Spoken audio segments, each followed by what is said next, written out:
Hello, hello, hello, hello.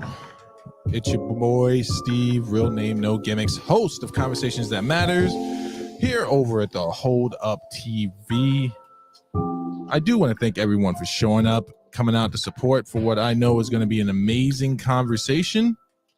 I got two of my panelists here. I'm waiting for the other two to arrive, but while we're doing that, please make sure to like, share, and subscribe to the channel. Turn on the alerts on each one of the channels: Twitch, YouTube, Facebook, wherever you might be watching from. So grateful to have you here. I'm just getting some administrative stuff handled really quickly. Shout outs to everyone. Sound off in the chat. Let me know who's here, and then we'll get it cracking. We're just waiting on one of our panelists now. Bex, I am giving you a wrench right now over on YouTube. That means I'm giving you moderator powers. For those of you I set as moderator on Twitch, you don't have to do anything because you should already have that. So just give me 1 sec to do this for my sister Bex.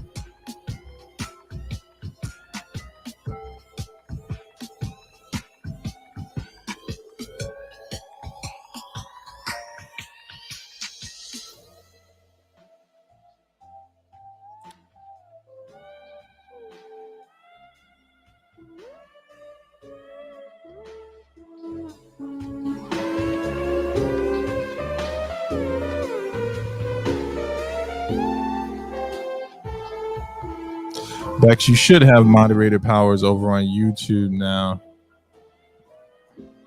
We'll see. I'm going to do the same for Carmen. So there's two of y'all. You're not working against the trolls by yourself.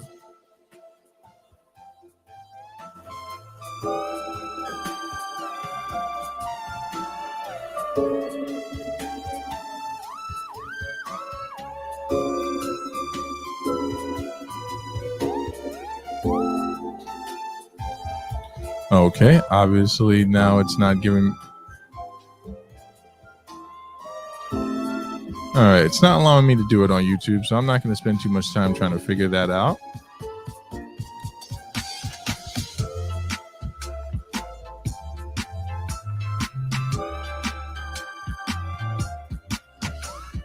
All right, we're just waiting on one more person. How is everyone doing this evening? We're just waiting on Lizzy Lou.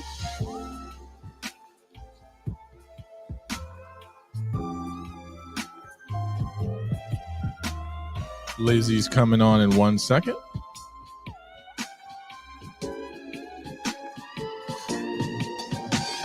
How's my audio? How's everything sound, folks? Give me a 1 in the chat if you can hear me clearly. I'm gonna go ahead and start bringing people up anyway, and we'll just wait for Lizzy Lou to come through. So we got Davinky, Lainey O, D Love. Ladies, can you just say something for me, please? Hey, yo. Perfect. I was muted. Lainey, give me a mic check really quickly. Hello? Hey, D Love, give me a mic check. Mic check.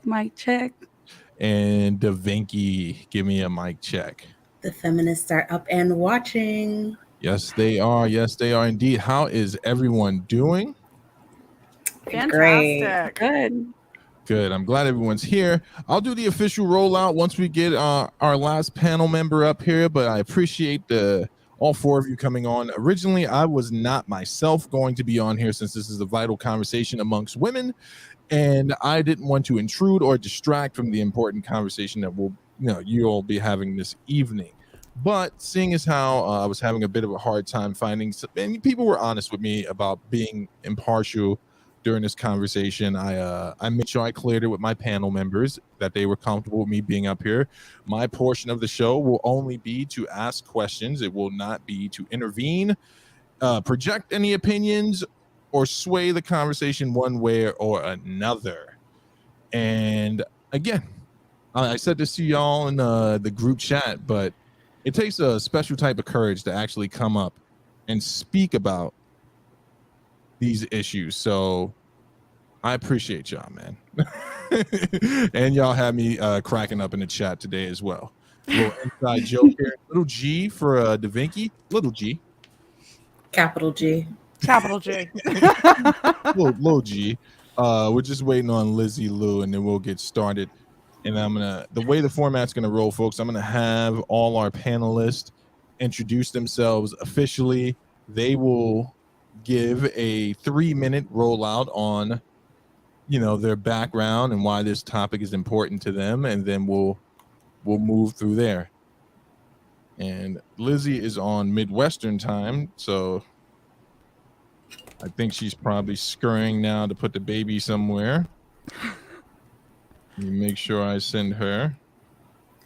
I'm going to check on my rice because I was cooking rice. I was hoping it was going to be done before the show started, but it's almost done and I don't want my rice to burn. So there's nothing like a little burnt rice, No, no. a little rice char, No. So far in the chat, we got Public Friend, the Fat Mantis, Roy Mears is over on YouTube, Carmen Rios over on YouTube, Hannah Banana, the Cincy Star, and Olivia. Thank you for coming through. I appreciate it. If this is the Olivia, I think it is. I watched your video earlier, and I appreciate you being here. We are also live. I don't know why, but we're live on Spoon as well. So anyone that comes in Spoon is seeing y'all lovely face. And Lizzy's on.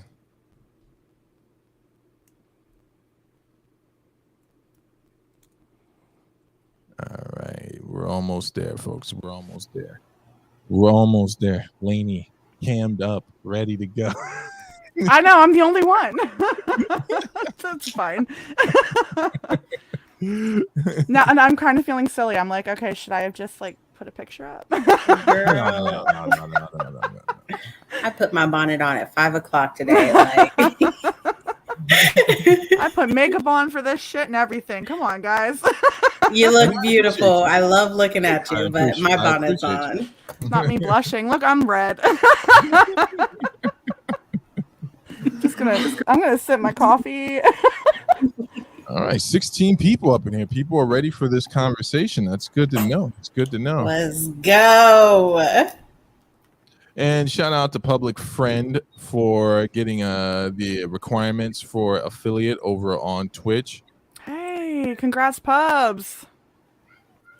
You know me, I always congratulate the success of others. And if I can do anything to help someone reach their milestones, then that's exactly what I'm going to do. Don't be selfish, participate. And there she is. Lizzy Lou is in the building. Hi, Jesus, that took me forever. I'm so sorry. I forgot about the time difference. That 10 p.m. is 9 p.m. my time. It was fantastic.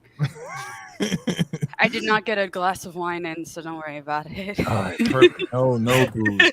All right, so officially, I'm your boy Steve, real name, no gimmicks. This is Conversations That Matter, where we have conversations that matter. Tonight's topic will be on abortion, and I am joined by some extremely intelligent, powerful women who have their own opinions that they will be sharing about this. So I'm going to turn it over to my panelists to introduce themselves, give a quick rollout of who they are and why this topic means so much to them.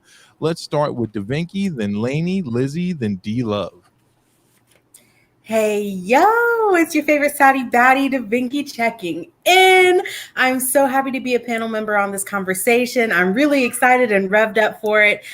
For those of you guys who know me, and even for those of you who don't, I do a lot of talking about feminist issues. We talk about feminist ideology in my Discord server. And from time to time, I'll get a live in where we talk about these conversations that matter, including but not limited to abortions, autonomy, what the law has to say to it, what different women think about feminism. We discuss different books and ask each other questions. And so this is near and dear to my heart because female autonomy is something that I feel like we're lacking here.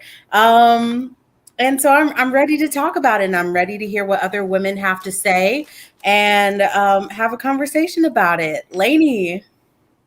Hey guys, it's your girl Lainey. I'm super excited to be a part of this panel as well. Yeah, I mean, Davinky kind of touched, we're both obviously on the same opposition. I'm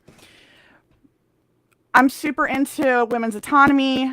You all know me as, you know, I talk about a lot of conspiracy theories and definitely have done a lot of debates in the past. I have actually steered clear of the abortion chats, but I'm excited to be going and doing this tonight with you guys. Lainey. Thanks. Also, yeah, really excited. We're going to drop the mic to Lizzy. Hi. Now that my mic is working. Hi, my name is Lizzy Lou. I stream on this app called Spoon.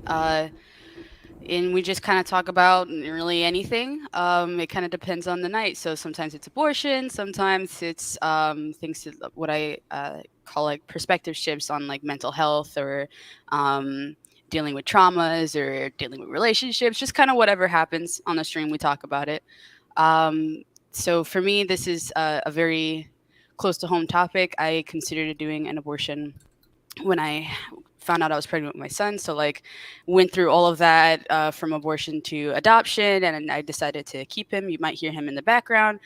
He's just sharing his opinion. Outside of that, yeah, that's who I am. D. Hello. It is your girl, D Love. So happy to be here. Unlike the other beautiful ladies on here, I haven't talked much about abortion on my shows. You guys can find me with my other two sisters, Carmen and Kathy, on Power Love Latinas on Spoon for right now. And so I'm really excited to talk to other women about this important topic that I agree should be talked about and discussed. And, you know, not only women, men too, everybody should be involved in this topic. I think it's very important. And yes, so excited to have you all here. Thank you. Oh, wow. I didn't know if Steve was going to come back, but there he is. Yes. I am always in the background. And so I just gave you your moderator powers, Carmen and Bex. If y'all can keep an eye on YouTube and just make sure that we keep the trolls out. I want to throw out some ground rules for people who might be coming in for the first time to Conversations That Matter. This platform has always existed so people can come on and tell their side of the story or their prevailing worldview uninterrupted, their story completely unedited. And I hold it dear to me, and I treasure it. Each woman up here has been on the show to share their story and their experience. And the one thing I won't tolerate, whether it be live or recap, will be trolls and this important conversation attacking any of my panelists. If you are talking amongst yourselves in the chat, that's great. Do not verbally attack my panelists. I will get you out of there quick, fast, in a hurry. My mods got the blicky, and they will send you on your way. In regards to my panelists, I want to give another adieu and thank you all for sharing your time with me. Let's get into what the segments will be tonight. But before I say that, this is not a formal debate. I am not a moderator, and we are not collegiate level debaters. So with that said, we do have segments. I put together some questions. I made sure that I had them vetted by both perspectives of this conversation, both pro-choice and pro-life, to make sure that the questions were as fair as balanced as I possibly could have them. I had people suggest questions and they threw them in. The segments are as follow. First segment will be, is abortion murder? The cultural impact of abortion, exceptions, and then autonomy. And then we'll have at the end a Q&A where the panel members will be able to ask each other questions and go back and forth, and then be able to have a more free-flowing conversation for as long as they would like to have it. Again, I'm not editing anyone. I'm not going to limit anyone, but I've already discussed the rules with my panel members. They are all lovely people, and there will be no personal attacks, ad hominem, etc., etc. So with that said, let's get into the first portion of this. Is abortion murder? So I'm going to give everyone an opportunity to answer that portion first, and then we'll go to the questions. Let's start with Davinky. So my answer is going to be the same for these first two questions. Is abortion murder, and when does life begin? So I'm just going to go ahead and add my answer. So I have been watching players in the national abortion debate make claims about biology for many years. Abortion rights opponents know that Americans have widely differing values and religious beliefs about abortions and the protections of human life. So they seek to use science as an absolute standard in any discussion of abortion constitutionality, setting a definition of human life that they hope will be immune to any counter arguments. While possibly well-intentioned, this appeal to scientific authority and evidence over discussions of people's values is based on faulty reasoning. Philosophers such as the late Bernard Williams have long pointed out that understanding of what it is to be human requires a lot more than biology. And scientists can't establish when a fertilized cell or embryo or fetus becomes a human being. So in this regard, I guess I have to say that no, I do not think that abortion is murder. And then along with that, I think that the American government agrees with me, as time and time again, when asked to provide things like insurance or extra stipend money for pregnant women, they have refused, saying definitively, a fetus is not a human being or a person. To this day, you will not find a single American provider who will offer prenatal insurance, even if such a thing is available in a select few other parts of the world. In 2020 and 2021, when asked for a measly $500 extra provision for pregnant women with regards to pandemic relief, the GOP voted no. So that's what I'm going to say about that. All right, we can go in the same order that we did the introductions. Lainey, go ahead. This is just regarding the segment headliner, is abortion murder? Yeah, so I do think that this is a philosophical question.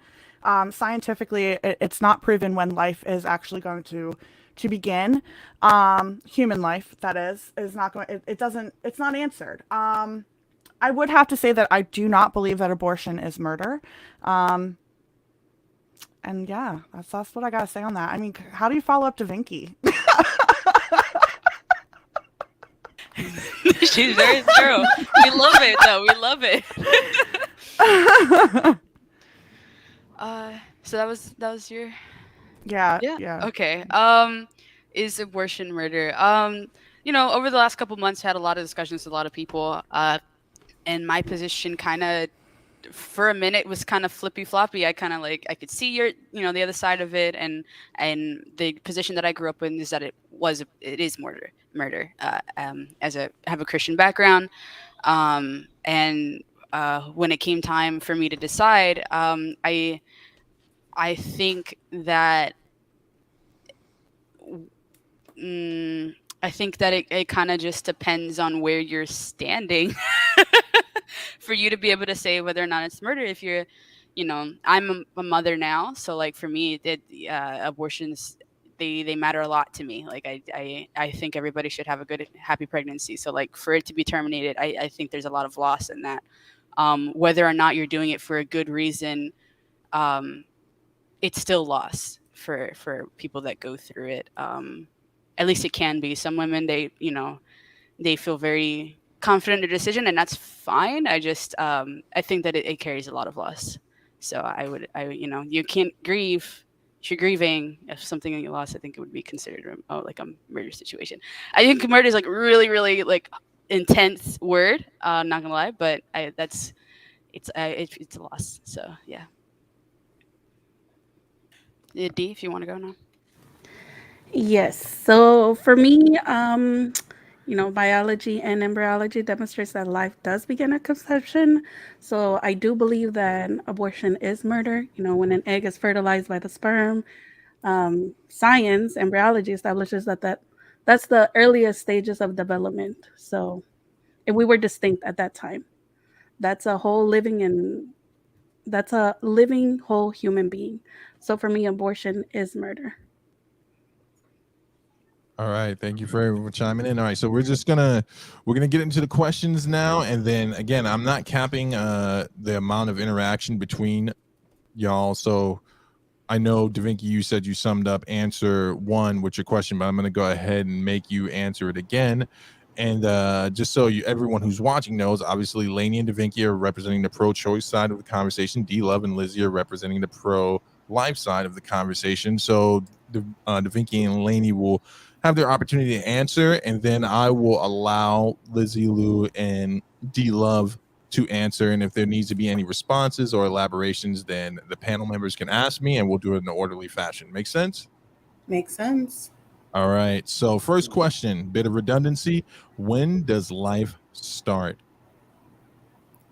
As I've initially stated, a lot of people use or seek to use science as an absolute standard in the discussion of abortion I'm having a stroke.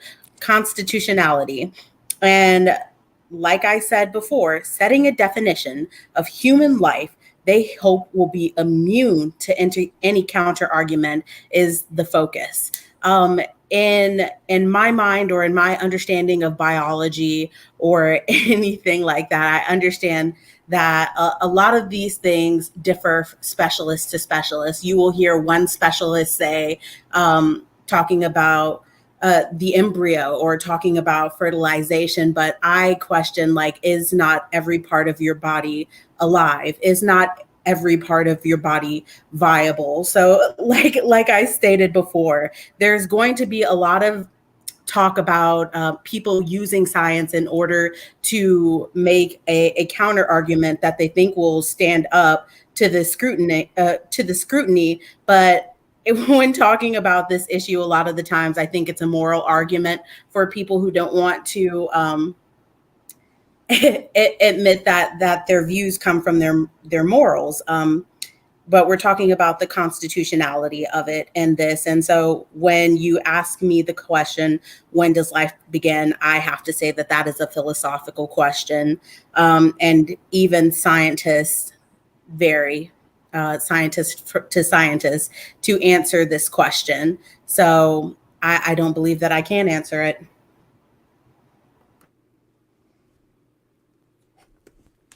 Go ahead, Lainey, if you want to elaborate, do you have anything to add? The floor is yours. I don't really have anything to add to that. I mean, I do find it to be a subjective question, definitely philosophical as well. I think that life is determined on a person's perception. So, again, thanks, Davinky. For sure. I'm going to go ahead and turn it over to Lizzy Lou and D-Love. Lizzy Lou, when does life start? Like I said, I think it depends on from where you're standing and the position that you're in. I do also agree that it's a philosophical question. I think that we try to keep that time of life pretty confusing. It's a big blur, like before the baby's born. We cannot scientifically, like I think he said, definitively say when does life begin. And I think they like to keep it blurry so that it's easier for people to make a decision if they don't think that the baby that's inside is alive. I would revert to when like as early as 12 weeks, you'll see a baby. He looks like a teeny tiny, like little baby, even though he's like, centimeters long. They're like sucking their thumb and they have their little heartbeat and their little brain waves and their little organs. And it's so cute. At 12 weeks, it's so little. And so for me, I think it depends on where you're standing. I personally believe it starts right at conception, which I think makes the whole situation harder for everyone. I think you have to sort of dehumanize a fetus to be able to live with live with it, but to just be able to proceed with those endeavors. But yeah, that's kind of my thing right now. You're up, D-Love. All right. For me, it's basic biology. Basic biology backs up my claim. All living things have cells at any stage in human life. We're all cells. I've heard it many times. We're all clumps of cells. That doesn't mean that we're not alive. I mean, according to biology, the cells that cells need to be growing in order to be alive. So You and I, we're still cells. That means we're alive. So biology backs up my claim. I have a question, if I may. All right, unless Dee, did you have anything else to add? Are we ready to go back and forth on this question? All right, go for it. No, that's pretty much it. All right, go for it, Davinky. Absolutely. So we were talking about biology on the cellular level, and you were saying that cells are alive, correct? Yes. Right. Okay. So does that mean that sperm is alive? Does that mean sperm is alive? Yes. It's a form of a cell. So yes, you can say it is alive. All right. Nothing further. All right, since we got into the second question, which was what data can either side present to confirm their stance, unless anyone wants to revisit what they've already said, we're going to go into a bit more of philosophical questioning. The third question in this segment is, why is a fetus considered life when a woman wants to keep the child? Okay. So if we're continuing in the same order that, like, we have been, and I thank you guys so much for being patient with me. Let's see. So I think, like Steve said, that this is a philosophical question. It is it's about how you want to answer the question at that level, because we're all going to have differing thoughts. We're all going to have differing opinions on it, but it doesn't speak to any level of constitutionality on those things. So let's see. I wrote a little something out.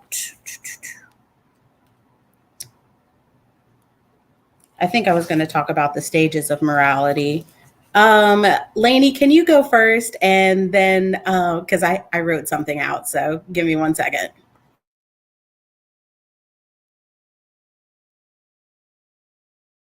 Oh, we can't hear you. Hello? There we go. Hello? Okay, good. Hello.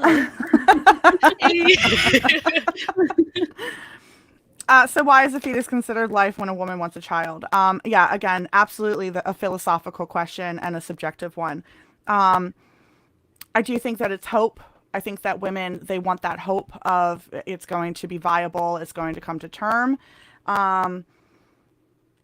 which is great for a woman who wants a child. For a woman who doesn't want a child, and I do think that some of these questions are a little biased, Steve, I love you. But for a woman who doesn't want a child, I do think that, it's not alive. I don't feel that it's alive, and I'm going to stick by that stance of a fetus isn't alive until it's out of the womb. That's really my answer. Yeah. Okay. All right. Oh, go ahead, Lizzie. If you found what you needed to, it's your side's. Can I Okay. just talk to somebody in the chat real quick? No, if that's okay with you. No chat. Okay, no cool. interaction with the chat. It Love leads it. to a rabbit hole. Perfect. Thank you. We will leave time for engagement. So, Lainey, whatever that was that caught your eye, I'll write it bookmark down. and Yeah. write it down. I got you. No problem. Go ahead. So again, this is like I stated earlier, it's a philosophical question dictated by the subjective morality of the person required to answer. I cannot be expected to supply an answer that is applicable to everyone, nor would I appreciate if someone else imposed upon me in this way. So I was looking at the developmental stages of morality, or what some philosophical, I'm having a fucking stroke. What some people talk about philosophically. I came across a man by the name of, I'm having a fucking stroke, Mr. Wahlberg. So in the stages of developmental morality, he talked about stages 1 through 5, and stages 1 and 2 are essentially what we teach children. So there's the punishment and obedience orientation stage, which sounds kind of like you need to do the right thing so you don't suffer consequences, or it's okay to do it if you don't get caught. Secondarily, like people who use this line of reasoning or this stage of morality are the people that you hear like, oh, somebody got shot by the cops. Well, what did he do? This is the first stage of developmental morality. And I promise I'm going to take this somewhere, because you guys are going to, you guys are probably going to be like, I wish you would shut up. But again, I did a whole bunch of research for this, so I'm going to read it. The second I do not stage- mind at all, Davinky. We love it here. I just want to let you know, I don't mind it. I admire that about you. It's my favorite part. The second stage is the instrumental or the relativist orientation, which states that if it feels good or benefits me, then I'll do it. And those are the people that you'll hear say, like, you know, what's in it for me. And this is essentially what we teach children. You might see some like middle school or like lower high school kids using this this stage of morality. And I understand that this Mr. Wahlberg, he conducted his experimentation or like his examination of cis hetero white men, and there was actually somebody who did a critique of his work. Her name was Carol Gilligan, and she added a little bit of nuance and intersectionality and stated that the expectations of men and women in society are different. But like at the heart of it, these were some of the things that like he pointed out. And stage 3 is the good girl, nice boy orientation. In this stage, you might hear a person say, I do it because I want you to think I'm a good person. This is about virtue signaling. This person might say, well, I don't want an abortion, but I think we should still have them. It is my personal opinion that when speaking about these questions or like making decisions for a large group of people, that you should be interacting with the public on a level 5 or 6.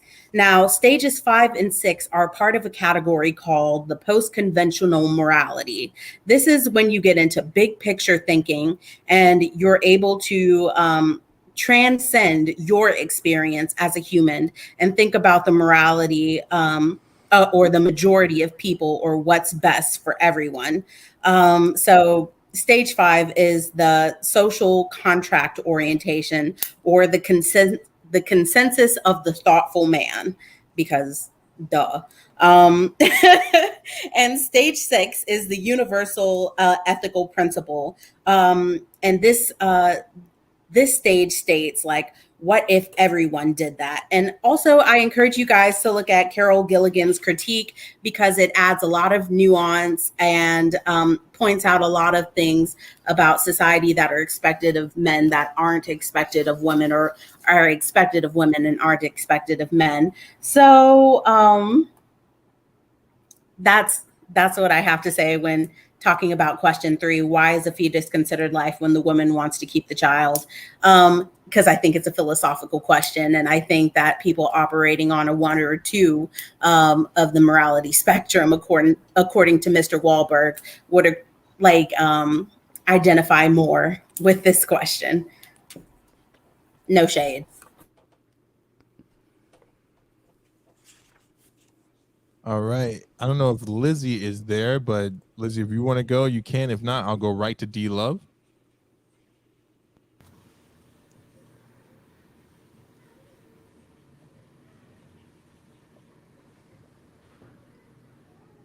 D, you there? Yeah, I'm here. All right. Want me to go? Yeah, you can go, D. Okay, so the question was, why is the fetus considered life when women want to keep the child? Oh, so this is something that I've asked myself many times. Why do you deny basic biology and embryology? You know, like I stated before, life begins at conception. So no matter the size, the level of development, the environment that you're in, dependency, is still a living human being. There are no essential differences between the embryo, between you and I. We were once, you know, there's no difference between an embryo and the adults that we are right now. So in my conclusion, a fetus is a human life, and there's no justification for ending it. I'm assuming everybody else went. It's my turn. Okay, sweet. Um, so let. Oh, okay, right. So like we said, I really liked her point actually that like singular cell organisms do exist, that we consider them to be organisms, and it's not actually a position that or a point that I actually considered before. So like this kind of adds to it. I think a fetus is considered life when a woman wants to keep the child because a woman wants to keep the child. I think that's literally the only reason. You know, there's an app that I used when I was pregnant. It was called The Bump, and it like tells you the developmental stages, how big he is. You'll see like a little 3D imagery of like where the baby is in your womb and what's happening and what could be happening. It's a you follow that path and it's I mean, it's a wonderful and it's a beautiful experience. I find it. I just I can't not look at an unborn baby and see that it's not a life because of what the development stages are. If you look into it, like I just, it yeah, it's just because you know the woman wants the baby. That's why we consider it a baby at the time. If you don't want it, you got to dehumanize it so that you can proceed. But I don't think there's like a. I think it's another philosophical question, just something that's subjective, and people like to keep it that way. I think it makes things easier for the. Yeah. I'm sorry, I got a little distracted because I had to run and give Daniel. Hold on for a second, Lizzie. I just want to give you permission for something, right? That baby making sounds in no way, shape, or form is going to disturb this conversation or bother anyone in the chat. So you can take a deep breath. Daniel is most welcome here. He's been a valued member of the Hold Up TV production crew and family for quite some time. So don't worry about it, all right? So unless anyone has any cross questions for the other panelists, we're going to move into the next question. Does anyone want to cross-examine anyone? Any questions directly to the other side? Nope. Not yet, but it's coming. Yeah, it's coming. We're gonna get into the meat of I think this. once we get out of the philosophy, we're gonna start questioning. All right. So the next question is based off of the fact that often one of the critiques from the pro-choice side is that pro-lifers are not concerned with life beyond the point of the womb. So I framed this question to be fair and make sure I put everyone in the situation they have to answer. In what ways could pro-lifers support mothers who choose not to have an abortion? All right. So I'm going to be a little candid with this question. Can you guys hear me okay? Yeah, you're good. Okay. So I'm going to be a little candid with this question. I did write a little bit something down in order to be prepared for this question, but I actually think that I can be more candid about it. So if we look at the foster care system, if we look at the school system, if we look at healthcare system, if we look at any variety of systems that are supposed to be helping, whether it be to get like your child healthcare or to watch them, like daycares and things like that, or just access to these resources for people who don't make a lot of money. Like I think that we can all agree that like we're very much lacking, at least in the United States. Like if you ask anybody in the foster care system, if you ask anybody who bounced around from home to home and about the impact that this had on their life. Like they'll tell you that it left a lot to be desired. And I wonder why it is that at this point, when we're talking about autonomy and privacy and everything like that, that all of a sudden people want to be like, oh, okay, well, we'll fix those things just so, like, you know, you don't have any reason to have an abortion. Like, this isn't a conversation about autonomy. But if we wanted to help those women, or if you wanted to help those women and still support the fact that they have autonomy, then those are a couple of the things that I would suggest be fixed first. Like, I want, like, the people who care so much about Roe versus Wade being overturned to automatically care about the kids in the foster care system without being prompted by a law like Roe versus Wade being overturned. Like, I kind of feel like in my heart, if you actually cared about those issues, then these would be the things that you would be fighting as hard as you're fighting about Roe versus Wade about. But and just in all honesty, I don't think that the majority of the people who are fighting tooth and nail about Roe versus Wade do care about those things. Because if, like, if the foster care system or like any of the other systems that I mentioned, if people cared about those as deeply as they cared about Roe versus Wade, this wouldn't be the only thing that we're talking about.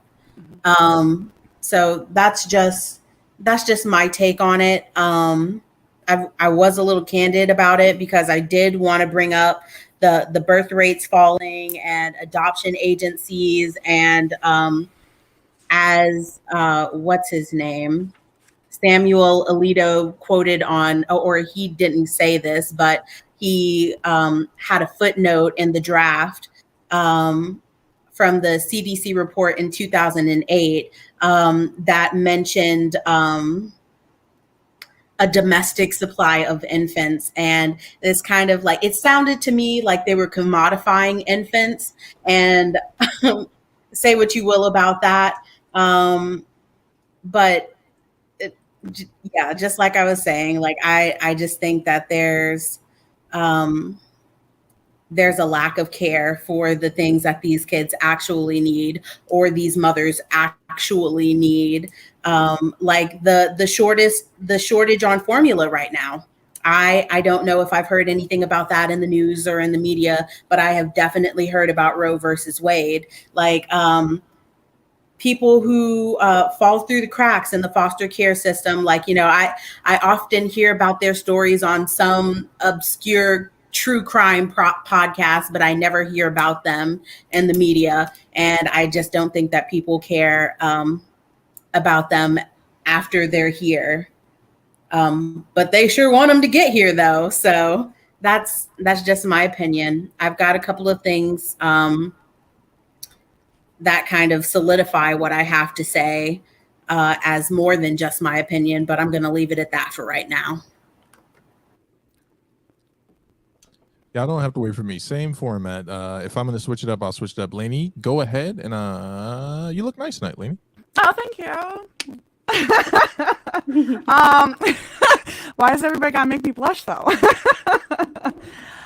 Yeah, honestly, I didn't really love this question either.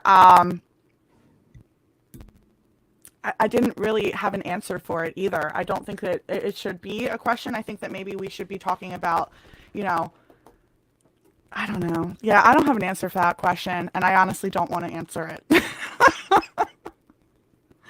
On that note, I am in complete agreement with Davinky. Oh, you good? Can everybody hear me? Am I choppy? A little bit, yeah. Yeah, you're a little bit choppy. Okay. Right. So yeah, I have in the past talked about how if we're gonna have adoption be an option, we need to improve that option. I've heard a lot of negative stories. It was one of the things that made me decide that I'm not going to do adoption. There's not a lot of, there should be more revisions. There's need to be reformation in that department because it's not what I thought what should have, what it should have been. There's people who they get adopted and then they get put back to be adopted again. There's shady things that adoption agencies do. I was talking to 4 different adoption agencies, and all 4 of them told me 4 different time periods on when I can sign the paper to release my parental rights to Daniel. And one of them was really adamant about the family being there. The one, whatever I chose, they wanted them to be there for the birth of the baby. And I was like, and they were really telling me like he needs to be away. They wanted me to sign all these papers beforehand.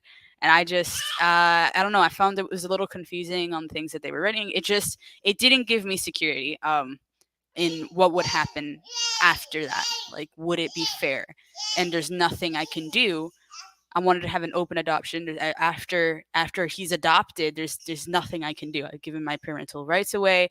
If the family doesn't want to talk to me or want him in his life, even though we agreed to it prior, they can decide last minute, just like, oh, we just agreed so that you can sign the papers. Like, there's not much, and that's a whole other debate we could go into. It's a whole other side on like how involved adoptive mothers should be or have a right to be or whatever, or birth moms rather. Adoptive moms are the parents of the adopted child, right? But no, I'm in agreement. There's a lot of, if we're going to really push for the value of life and for the preservation of life, then we need to take into consideration how are we going to take care of these kids after. There's if you look at daycare prices, it is $2,000 a month. I live in South Louisiana, very lax on daycare things. I'm in agreement. Foster care system, it's a joke how bad it is. If we're going, I think, especially as Christians, if anybody here is a Christian, I think it's our priority that we need to consider. Are we going to give care packages? If the formula shortage, haven't heard anything. Zip nada. I only found out about it on Facebook, and because my mother sent it to me. I had no idea there was a formula shortage. I'm lucky because Daniel's going into solid foods. He doesn't need bottles anymore. Pero, like, for mothers that like my best friend from middle school just had her baby, she needs formula. My sister's friend from school, she just had her baby, and she also needs formula. So I don't know what they're gonna do or how they're gonna manage, but that's scary, and I couldn't imagine it. But I think there's a lot more pro-life can do for mothers who decide not to do abortions. And it's kind of funny because we want to argue that financial situations is not a reason to have an abortion, that you should, just because you're poor or whatever. Like, I've heard this before in other conversations, like some pro-lifers would say something like that. And I find that so a little ridiculous, because it's like, okay, if I don't have money to provide for a baby, but I should have the baby regardless, so it has a bad life. But that's also my fault. And it's just, we need to provide a lot more backup, a lot more support rather, for mothers who do decide that they're going to keep their babies. Life doesn't just start at birth. It doesn't just start at conception. Like, life it starts there, right? But it continues on for however long, unless life decides to take the baby away for whatever reason, right? So yeah, no, I think we do lack in a lot of areas that we need to address if we're going to make our position stronger, if we're going to make it worth it for other people to join in, right? I'm good. Indy, if you want to go. Yes, so I think we all agree on that foster care and the adoption agencies, we should be regulating them. We should be harder on them. I agree that there's a lot to be desired, but again, we shouldn't diminish human life by ending it. There are people fighting. There are people fighting, but the beginning is of ending abortion, right? Like, we can use all those funds and all that energy to better the foster care system, because I don't see enough people supporting pregnant women, and there are programs out there. People need to do their research. There are programs out there. There are many programs that are being funded by pro-lifers, and a lot of people are not aware. There's crisis centers. There's free services. There are programs being funded by local churches and even organizations that are non-religious that are support pro-life. And you're right, it shouldn't stop just at when the baby is born. It shouldn't stop there. And they're, like I said, these programs, they go beyond that. They offer the mother support during this new journey, and they offer financial help there. And I don't think that that's talked about a lot. All we hear is that pro-lifers only care about ending abortion, and then what do you do after? Nobody's talking about that, and I think that's a big misconception. And besides that, there's other state programs. There's financial aid, there's food stamps, free childcare, job training and job placing. It's there, you know. So I think that we need to do our research. All right. Unless anyone wants to go back and forth on the topic, any questions to the other side? Because I know we're getting to the portions that everyone wants to chomp their teeth into. Any questions back and forth? All right. So no. here we go. Finally. Oh, right? I'm sorry. I think my mic was muted, but I definitely wanted to ask some questions. Okay. Go ahead. Make sure I you was I was surprised you were silent. I was like, I feel like go ahead, Davinky.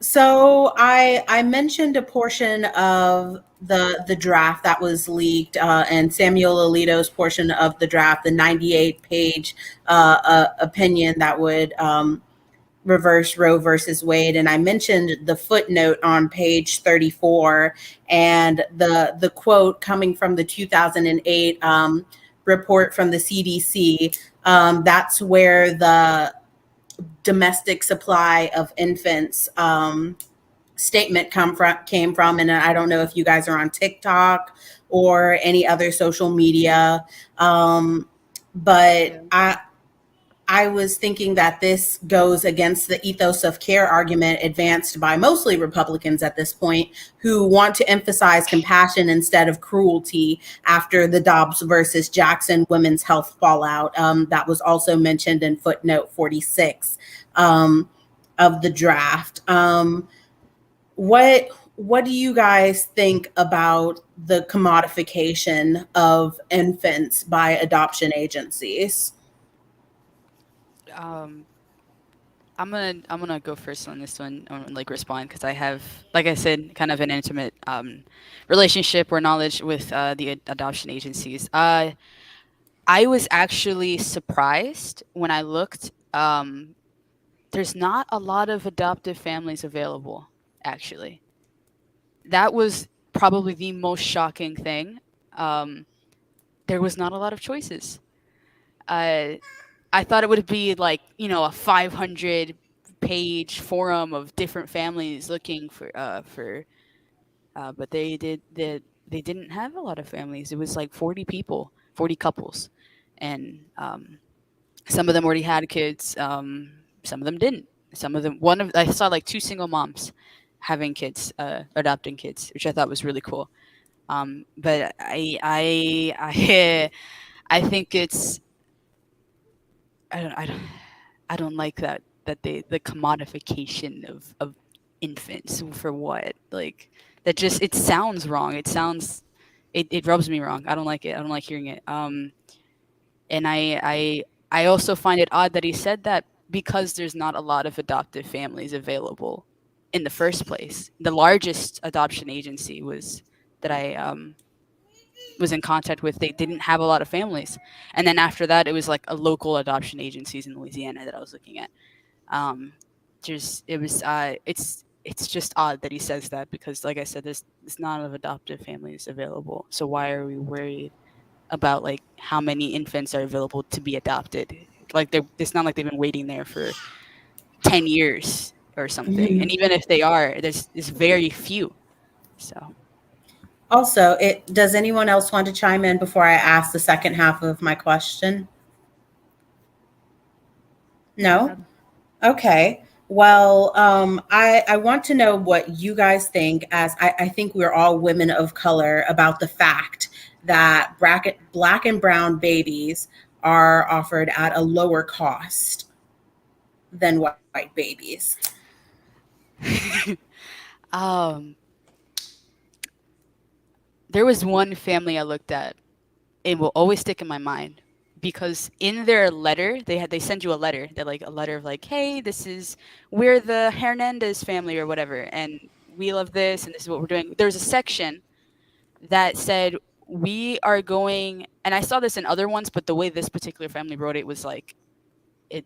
I realized what the other families meant. They said that they were going to be um, making an effort to get into the cultural background of their kids, the adoptive kids, especially BIPOC um, kids that they were like, if should they adopt, and the kid is like, and Daniel, he's half Latino, so like he's half white, he's half Latino. I'm full blooded, so it's I don't know. I mean, not that I don't know. I think we all know why that is the case, and it's an unfortunate thing. I don't like that's all I got to say about it. Like I don't. I Okay. didn't know that until you said that. But yeah, that All makes right. sense now. Which also kind of goes back into it's being a commodity. So when you foster a child, you're getting stipends, you're getting paid to foster these children, and it's not little amounts of money either. And then on top of it, to get a black child or a Latina child, you're getting less money. So white children are more wanted. Monetarily Supported. valued, supported. Yeah, supported. Yeah, absolutely. All right. So, I mean, that was the last of my questions for this. Oh, go ahead, Dee. I'm sorry. Oh, no, I just wanted to add that I agree. And like I said before, we should be regulating foster care and adoption agencies. And like I said, if we spent more time, money, and energy on it, I think we could provide a better future for these children, you know, that are suffering. I didn't know about the Black and Latino babies being um, sold, like you said, at a lower price because if anything, all you see is a lot of white families adopting these children. So I was not How aware of that. about the immigrant children who were displaced indefinitely? I I I don't have anything to say about it, and in the sense that like I don't know what response would be the response for that. I don't.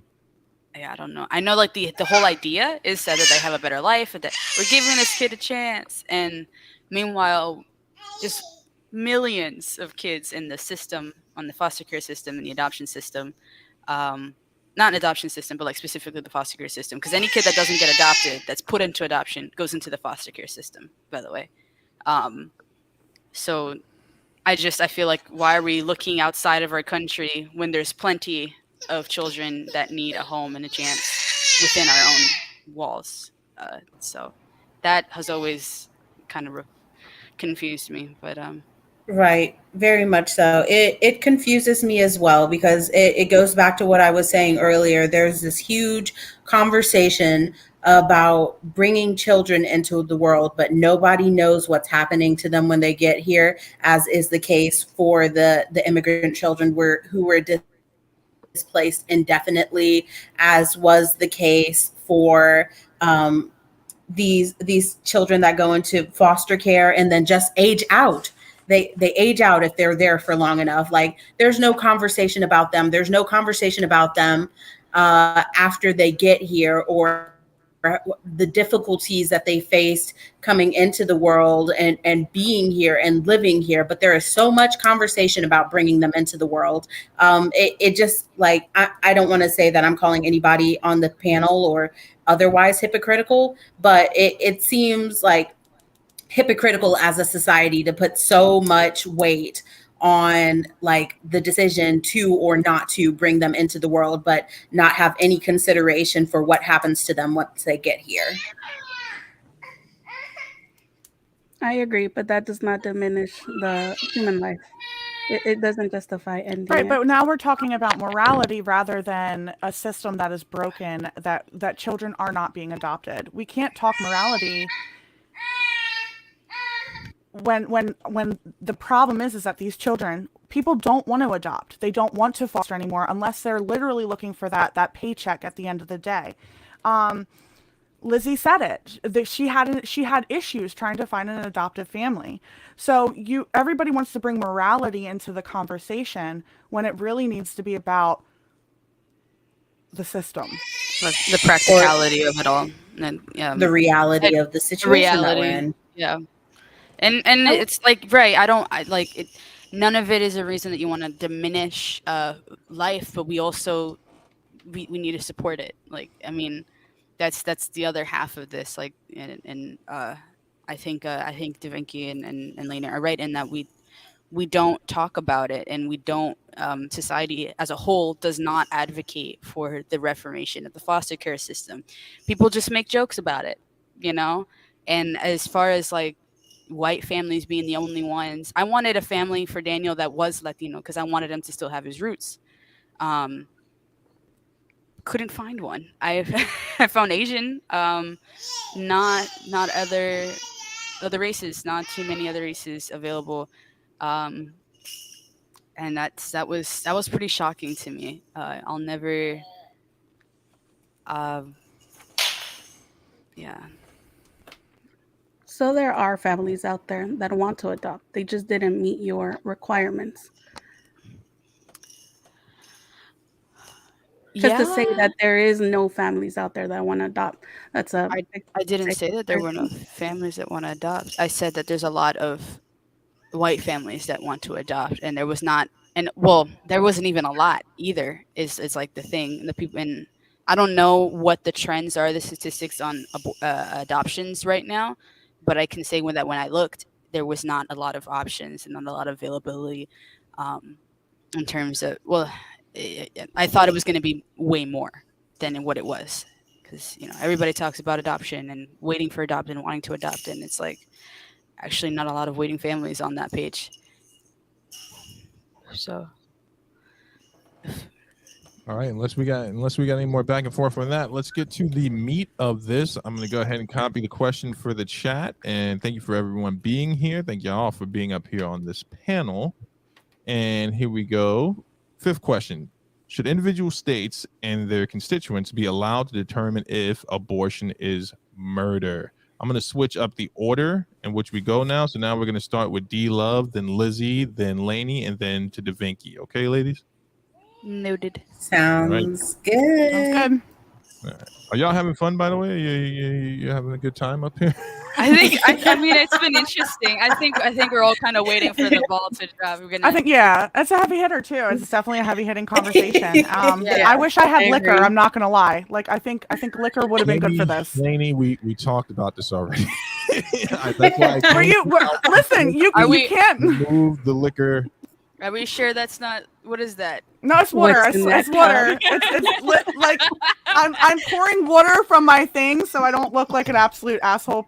Sorry, I cursed. That was the first time though. Okay. All right, D Love, the floor is yours. The question is: should individual states and their constituents be allowed to determine if abortion is murder? All right.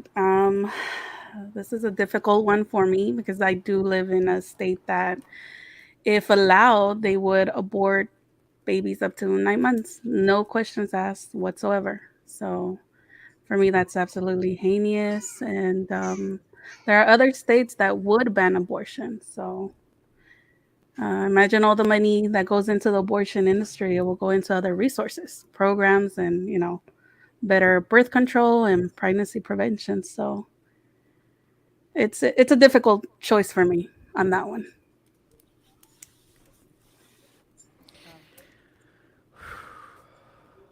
You're up, Lizzy. Okay, all right. I think that I think it would be very naive and unrealistic of me to try to argue or believe that we'll ever get to a place where abortions is not going to be part of our reality. It is. And I think if we have sanctuary states, for well, we used to. I think now it's federally legal for the LGBTQ community to get married. They have sanctuary states where it's like legal for weed to, recreational use of CBD and THC, right? So I think more power to the people. If you decide that you're okay with abortions, you can have some states that are okay with it, and you can have states that are not. I think it's just, I don't think it's ever going to go away.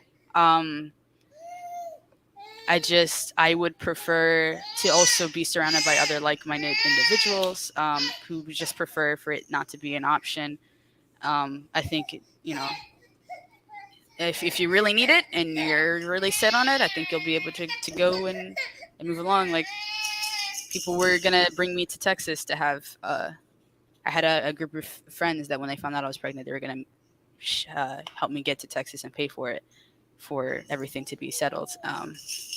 So like, yeah, it's, I think it should be up to the states, and just people who decide what they want in their life and what they don't want. That's my position on it, Lainey.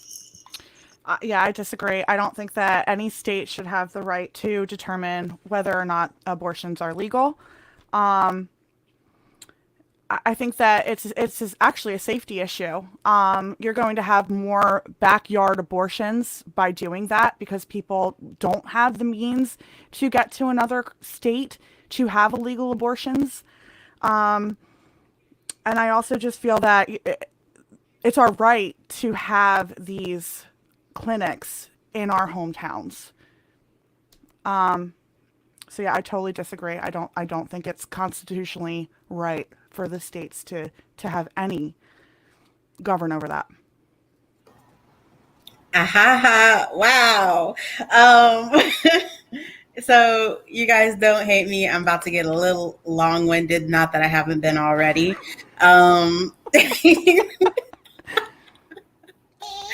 God damn it! I did. I just spit my water out. I know. I'm gonna fucking read it.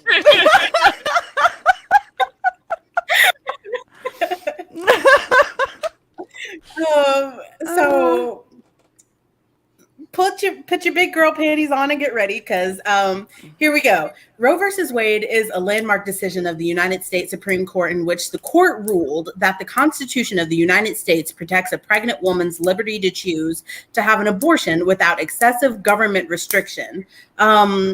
So the Due Process Clause of the 14th Amendment to the United States Constitution provides a fundamental right to privacy that protects a pregnant woman's liberty to choose whether to have an abortion. This right is not absolute and must be balanced against the government's interest in protecting the woman's health and protecting prenatal life. So I kind of want to know what changed, because this stood for like a good 50 years. So like, what changed? What in the government's interest in protecting women's health and protecting prenatal life changed, if anything at all? So I'm going to say a little bit about the 14th Amendment. So the 14th Amendment was adopted July 9th of 1868 as one of the Reconstruction Amendments. It is often considered one of the most consequential amendments. It addresses citizenship, rights, and equal protection under the law, and was proposed in response to issues related to former slaves following the American Civil War. So talking about that a little bit, like, I also want to talk about different cases where it was represented that this stayed consistent. And I kind of want to hear you guys' thoughts on the case. So I'm going to bring up the 1978 case of Robert Big Falls. So in 1978, Robert McFalls sued his cousin, David Shemp, because he refused to participate in donating bone marrow to treat his aplastic anemia. The judge rules that Shemp was not legally obligated to participate in medical treatment. Thus, the government cannot require you to use your body to sustain the life of another.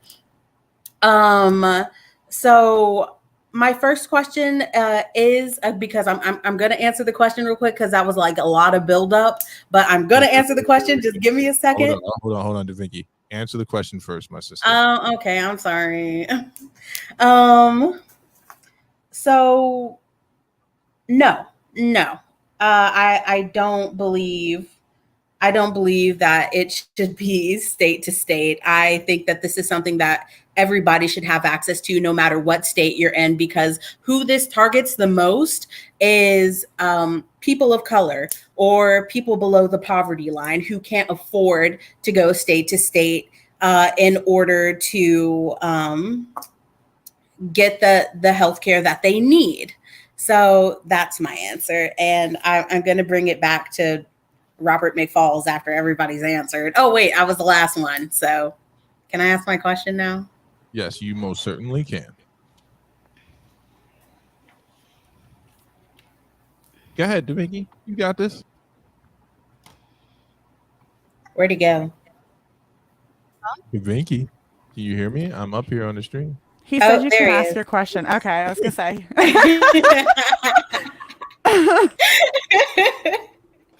So my first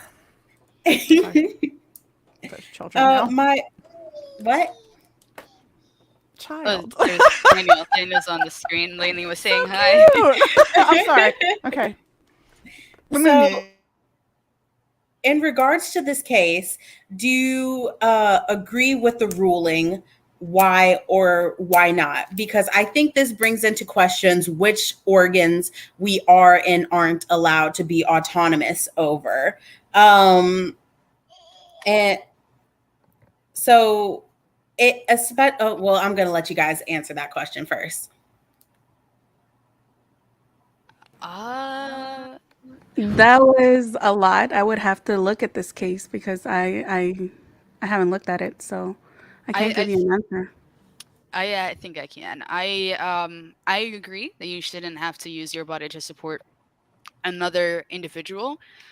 I know that that's going to, you're kind of gonna, I am thinking that you're probably going to put me in a corner where it's like, okay, well, if we don't have to support another individual, then you don't have to support like your unborn baby in your body if you decide that you don't want to. I don't know. I feel like I still argue for, wow, Daniel, I still think that there's we should have it by state. I also wanted to put in terms of like abortions, I think abortion in terms of extenuating circumstances like health reasons, right? If there's some like rape or incest situation and the mother decides that she does not want to keep the baby, I think that those are topics that I'm not allowed to like have an opinion about on how somebody should handle that situation. I think they should be available for those situations. Those are really, really crazy and hard and not normal situations that we shouldn't have to force somebody to carry a baby if it's going to affect her mental or physical health.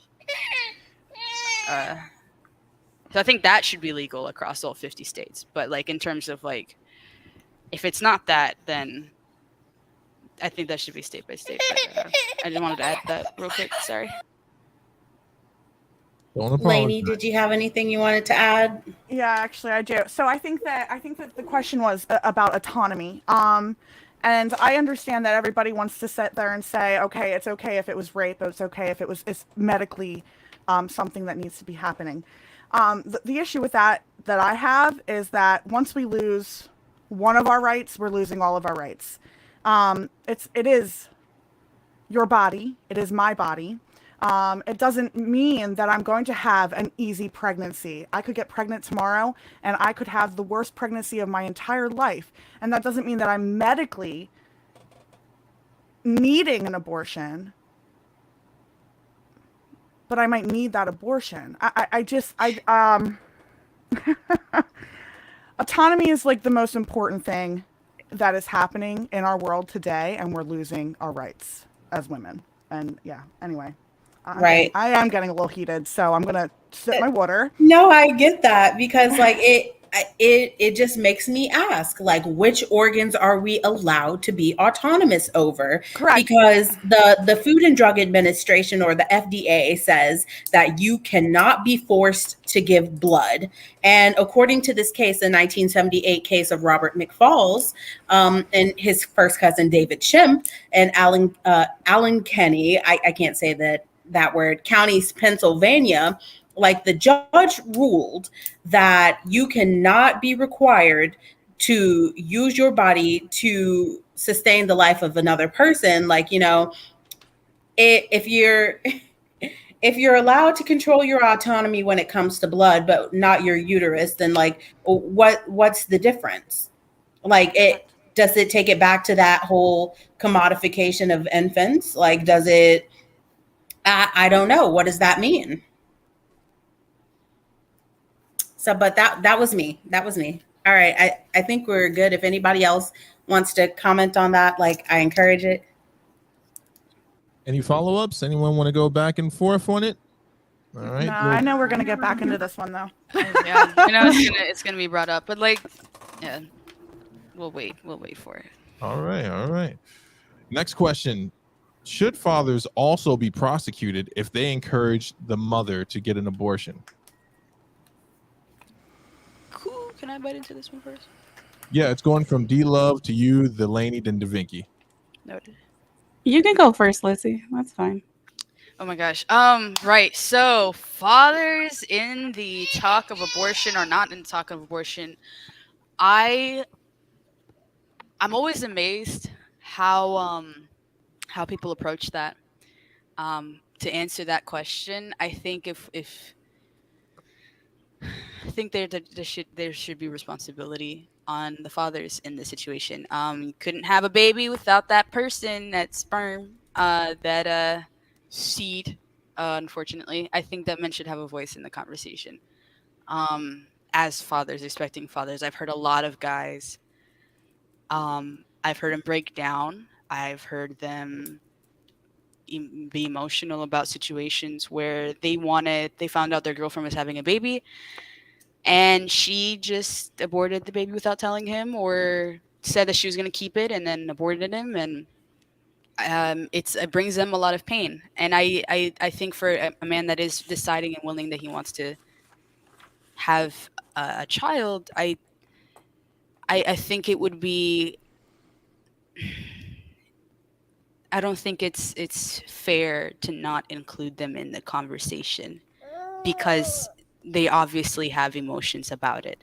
I think that there are guys that suck and they leave. I am experienced with one of them that left. But I don't, there's also men that out there that weren't going to, and they're in pain now. So, like, I think there's a limit to how much input we want to have on them, because there are bad people everywhere, right?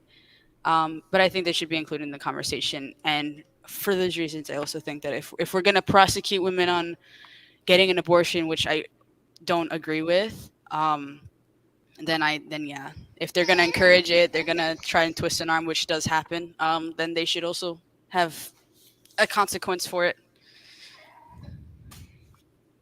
D? Yeah, I agree with what you said. Men should definitely they should be involved, but I took this question a little bit different. I thought that it was should men be prosecuted, like, legally, So because this question implies that women getting abortion should be prosecuted for getting abortion, which I don't agree with. And I believe the medical professionals performing these procedures should be the ones getting prosecuted. So in my opinion, the mothers and the fathers should not be prosecuted, but I do agree that men should be involved and they should be held accountable for their actions, because like you said, obviously it takes two to tango, so they need to be held accountable for producing this child too. Yeah, so I half agree with D. I don't think that women nor men should be prosecuted legally for an abortion. And again, that's because it's our constitutional right to do what we want to do with our own bodies. But there you go. It's all you, Davinky. Aha, back again. So should fathers be prosecuted if they encourage the mother to get an abortion? I don't even think that mother should be prosecuted for getting an abortion, because I think it's a part of the healthcare system. So I don't think that healthcare workers should be prosecuted for doing their job. I don't think that mothers should be prosecuted. I don't think that fathers should be prosecuted, and I don't think that health workers should be prosecuted, because this should be a part of our healthcare system. And if at all this is happening to women, because I know that it is. I know that there are women who were prosecuted for having miscarriages. Actually, the first one happened in Texas after SV8 within 24 hours. So I can only imagine how how Wait. full the prison. Wait, quick, just pause 1 second. When I've never heard of this, Oh. there was a woman that got prosecuted for having a miscarriage. Yes. Do you want to hear about it? Cause bitch. Wait, finish your original I thought. did Yeah, but like send it to me on the site, and I'll look No, we could definitely go into that, but I want Okay. to finish her original thought. Finish what you were Okay. thinking.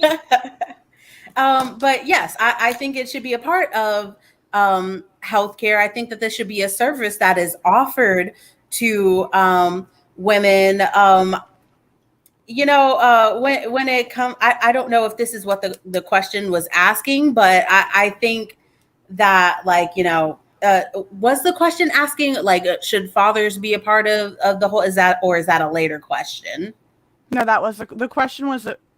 The question is, should fathers also be prosecuted if they encourage the mother to get an abortion? So under the understanding, if women are going to be prosecuted for abortion, should a father be prosecuted as well if he encouraged or forced a woman to get an abortion? Yes. According to SVA in Texas as of right now, because civilians have to bring forward the case, and they can sue these people or anybody who knows about them to the tune of $10,000. $10,000. I don't know about y'all. Y'all got $10,000 laying around? Like, if you just get caught up with the oop-de-doop, they can sue them to the tune of $10,000, the mother and anybody who knew about it. I don't think that this should be a part of it. I think that this discourages people from seeking help, even if they have things like ectopic pregnancies or preeclampsia and things like this, because they're afraid that they will be prosecuted for something that was just an accident. But that is my answer. And sung to you no less. Go ahead, Lizzie. Okay. When I heard about the Texas thing, I don't agree with abortions, but I don't agree with the way Texas is trying to do things. That was intense. I know they're trying to discourage people from doing abortions, but that is not the way. I gotta say, that is not the way. But if we're gonna prosecute women about it, and let's say that somehow manages to go through, I think men also need to hold responsibility for that. I think we need to put a lot more responsibility on men in this situation. I think it's so easy for guys to just walk in and out of these kinds of situations unharmed, unscathed, and nobody bats an eye about it. Just like, oh, that's just guys, they just do that, and we just accept it. I think that's wrong. I think we need to put some weight on them if they're gonna if we don't want them to walk around in and out of this situation, this heavy hitting situation, willy-nilly, then we need to put some weight on them. But aside from that, that was the first time I've ever heard of a woman getting prosecuted for a miscarriage. So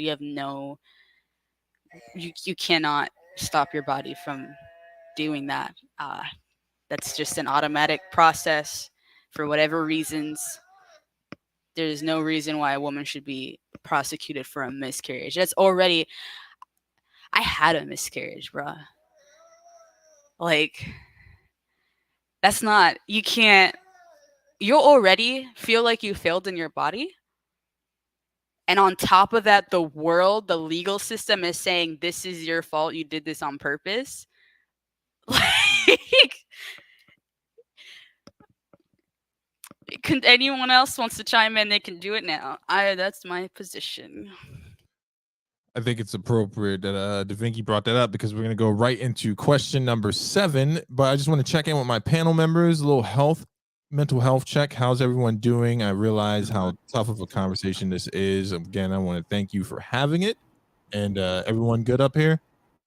Yo. I'm feeling good. All right. Next question. Should miscarriages be investigated via autopsy or physical exam of the mothers? So for me, I think this would be doing too much. You know, how are you gonna determine if it was a miscarriage by doing an I think that is too much, because there are a lot of women having miscarriages, and not only have you gone through this traumatic event, and now you're gonna have these, you know, doctors and whatnot checking you, you know, touching your body. Not only that, your baby. You know, it's a little bit too much. It's a little bit too much in my opinion. So I do not agree with that. I agree with D. That's a little extra. The only time I think an autopsy would be necessary is if there was an assault on the pregnant mother and a miscarriage happened, and we just want to make sure that if that miscarriage was induced through a physical attack, then I would, you know, that would be the time that I would say like that, you know, that would be appropriate. But I don't hear too many, you know, how many times that's happening, and I don't even know how effective an autopsy on an unborn baby would be even then. But no, I don't think that's necessary. I don't think that you had a miscarriage. The last thing you want is people you cannot argue with them. They get to just do a physical exam and poke and prod and determine whether you had control of the miscarriage or not. And that's just shows a lack of understanding on like pregnancy and women's health, which we could go into. Really think there's a lack of that, a lack of care, a lack of knowledge from the medical department or from doctors in terms of women's reproductive health and through pregnancies, through just general health.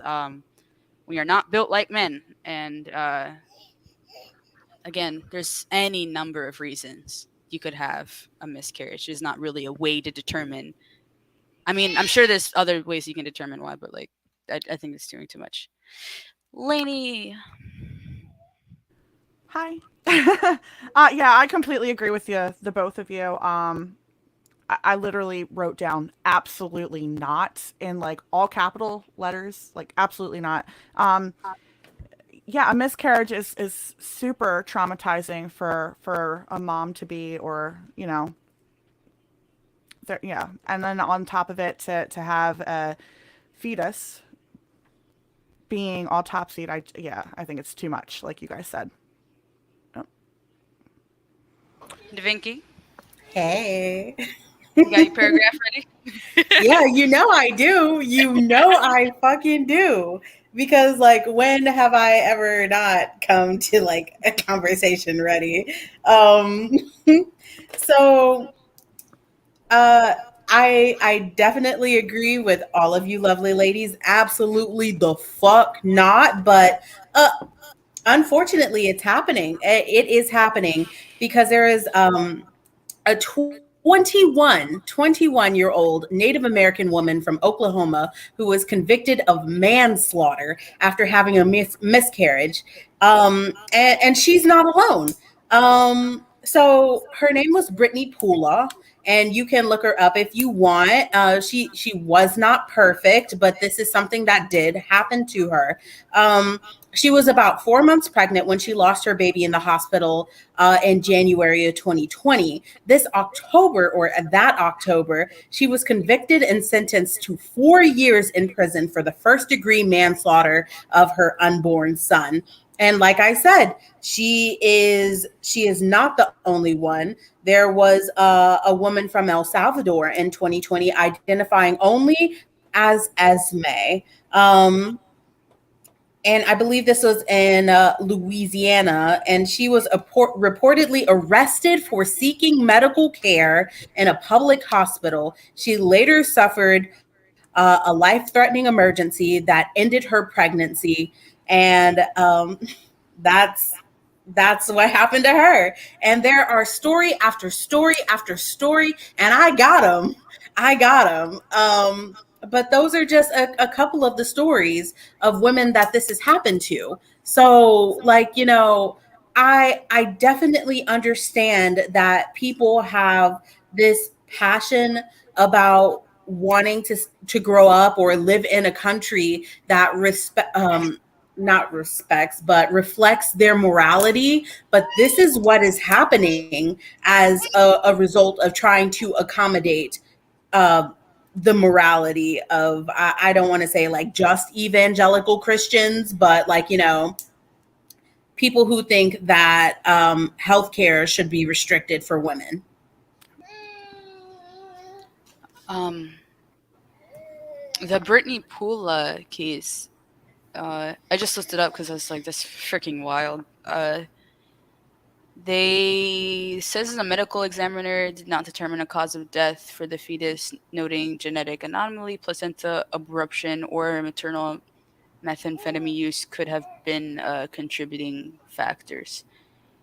There's essentially like she happened to be using drugs, and they decided that that's the reason why the baby died, and then convicted her for it. But there was no way to determine that was the reason.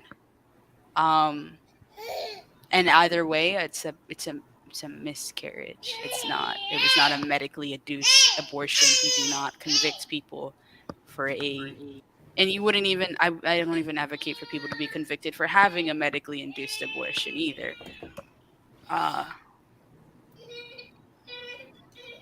Hard stuff. It's hard. The whole thing is so like, it's you try to say like, I think every woman should have a beautiful pregnancy. But every woman's not going to have a beautiful pregnancy, and that's another issue at hand. Well, yeah, like, okay, symptoms, right? Abortion. So it's not even symptoms. Symptoms. Well, we can agree to disagree. Hold on. Let her finish, and then. Sorry. I'm so sorry. Water. Right.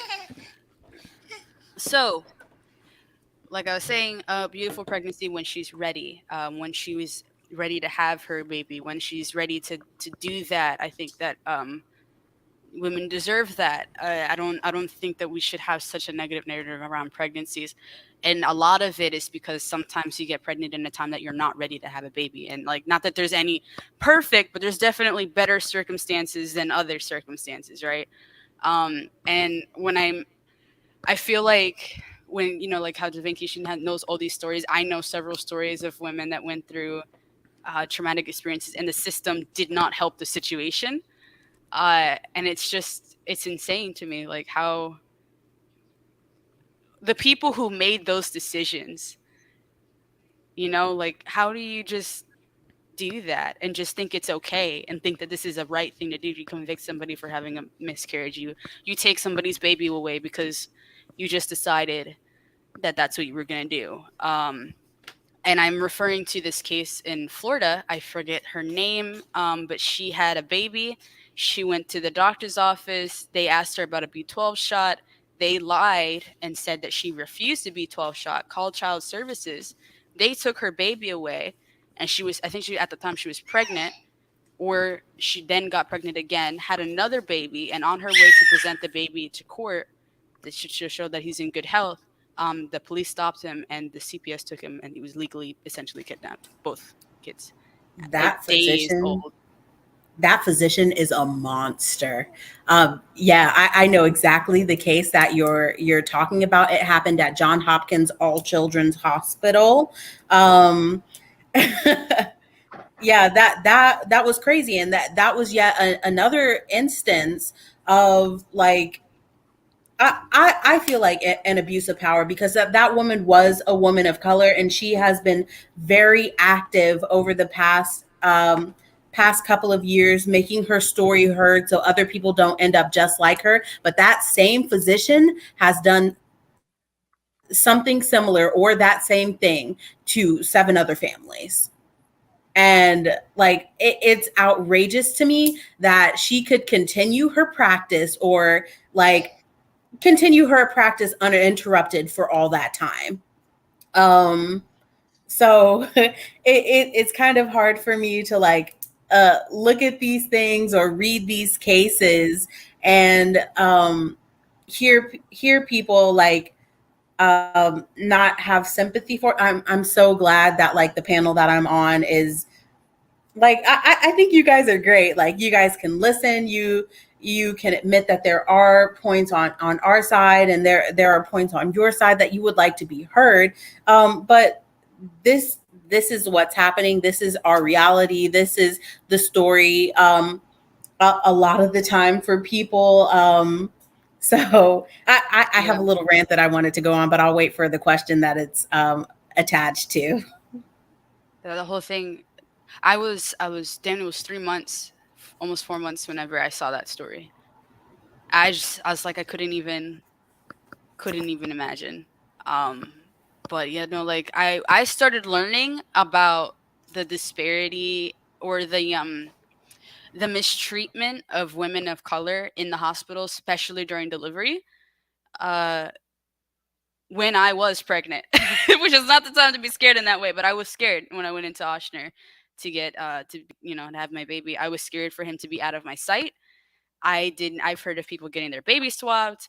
I've heard of like people injecting their babies with things that they never consented to, and the baby having some bad reactions to it. I've heard that the pregnancy or delivery process doesn't go well, the mom dies, like because of just that doctors and the nurses not really paying too much attention. Then I can count on my hand how many times my nurse came in to check on me during the entire time I was in the hospital. So it's not a lie. There is definitely something to be said and something to be addressed, multiple things to be addressed in that department. If you want to continue on. All right. Anyone got anything they want to go back and forth for? We're going to move to the next one. I'm going to make sure we're doing okay with time, and my panel members are okay to continue. Everyone good? Yes, sir. All right. All right. So next, we're going to be moving into the next segment, the second segment, which is cultural impact.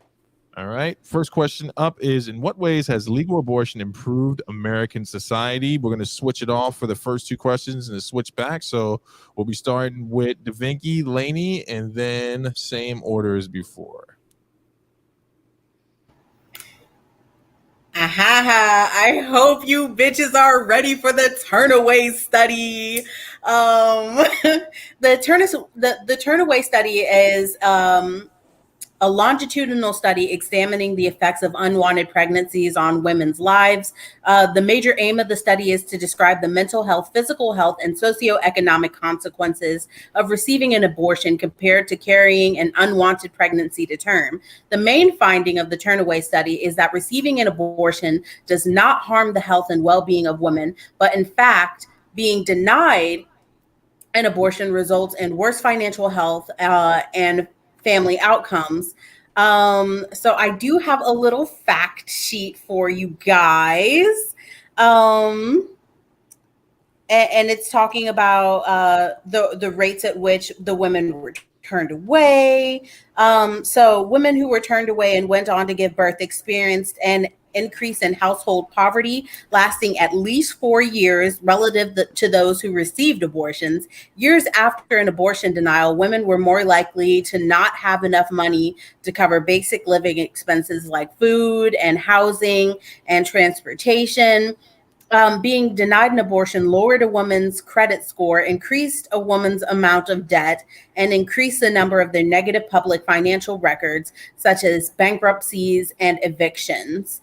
I'm only going to read like maybe one or two more things from the fact sheet because like it is extensive, and please feel free to go look at the Turnaway study if you would like. I think it is the longest longitudinal study of its kind and went on to produce 51 peer-reviewed works-cited sources out of this study because it was chef's kiss. Performed by doctors in the fields. So women turned away from getting an abortion are more likely to stay in contact with a violent partner. They are also more likely to raise the resulting child alone. Physical violence from the man involved in the pregnancy decreased for women who received abortions, but not for the women who were denied abortions and gave birth. By 5 years, women denied abortions were more likely to be raising children alone without family members or male partners compared to women who received an abortion. The financial well-being and development of children is negatively impacted when their mothers are denied abortion. The children already have, at the time, I'm having a stroke. The children women already have at the time they seek an abortion show worse child development when their mother is denied an abortion compared to children of women who did receive one. Children born as a result of abortion denial are more likely to live below the federal poverty level than children born from subsequent pregnancy to women who received an abortion. And that's all I'm going to read for you. There was a ton to read from the Turnaway study, and there were tons of other studies done just like it. Not longitudinal studies like the Turnaway study, because like I said, I think it's the biggest one of its kind, but it definitely shined a lot of light on the subject. So I hope you guys look into it. Yeah, so I do believe that we are helping. I mean, obviously the Turnaway study is a great source. I think that women's mental health is just as important as their physical health. And if that's with an abortion, then cool. I also do think that we're helping the society by not putting more children into, once again, a system that is completely broken. We're not putting money into a system that can't support the children that are already there via abortion, or sorry, I'm getting tired. Via adoption or foster care. Also, Davinky, I love you. Y'all, I came with the smoke. I'm ready. I just realized I was muted still. Turnaway study, awesome. Really, I didn't read like the whole thing, right? Like I found a little like highlights of it online. It's a lot. you left, guys. If you were not in the Discord chat, Davinky literally put like 5 books for us to read on her position. Awesome. I did not. I found highlights about it. But like she's very thorough, and we love that. But no, like the Turnaway study, the only thing that it made me do was stronger in the first questions that we had, which is not one of the first questions, which was is there more things that pro-lifers should do for mothers who decide not to do abortions? Like that's what it highlighted for me. Like if we're gonna say that they shouldn't have abortions, then we need to like give help so that, because a lot of the reasons is because I don't have money, I don't have experience, I already have too many kids. You know, like one of the more common ones. I'm sure there's a bunch of other reasons that women do that, but the ones that I've heard mostly were like those three. Um, so to answer the question, right, in what ways has legal abortion improved American society? I uh, I don't know if it's improved it. Be- I think I think it had the potential to possibly like improve some people's lives because they just were able to move around. Like I know how heavy it is to have a kid. I understand the reasons. I considered it. Like I get it. I just would prefer it not to happen. I think the conversation surrounding abortion has caused a rift between men and women, and even women with other women, because of like religion and whatever. Um, I think it's a very private thing. Um, which is why I was also with the whole like I think states should be able to say when if they want to have abortion, if it's murder, if because I think it's private. I think a lot of it is less to do with us as a society and more to do with the individual. So I think that's what states should be able to say. But outside of that, I don't I don't know that it's improved American society. I think it's just given us another thing to argue about, and mm, I think it's given a lot of light to a lot of faulty things in our system. So I agree with that. I don't think it has improved American society. How I see it, it has made men less responsible. They throw all responsibility to the woman by saying it's your body, it's your choice, like if they had nothing to do with it. And I hate that they've implanted in our head that as women, right, that the only way to be empowered is to get rid of your children, because guess what? You're gonna have difficult obstacles. But I think we all go through difficult situations. We all do. Nobody's gonna have an easy life.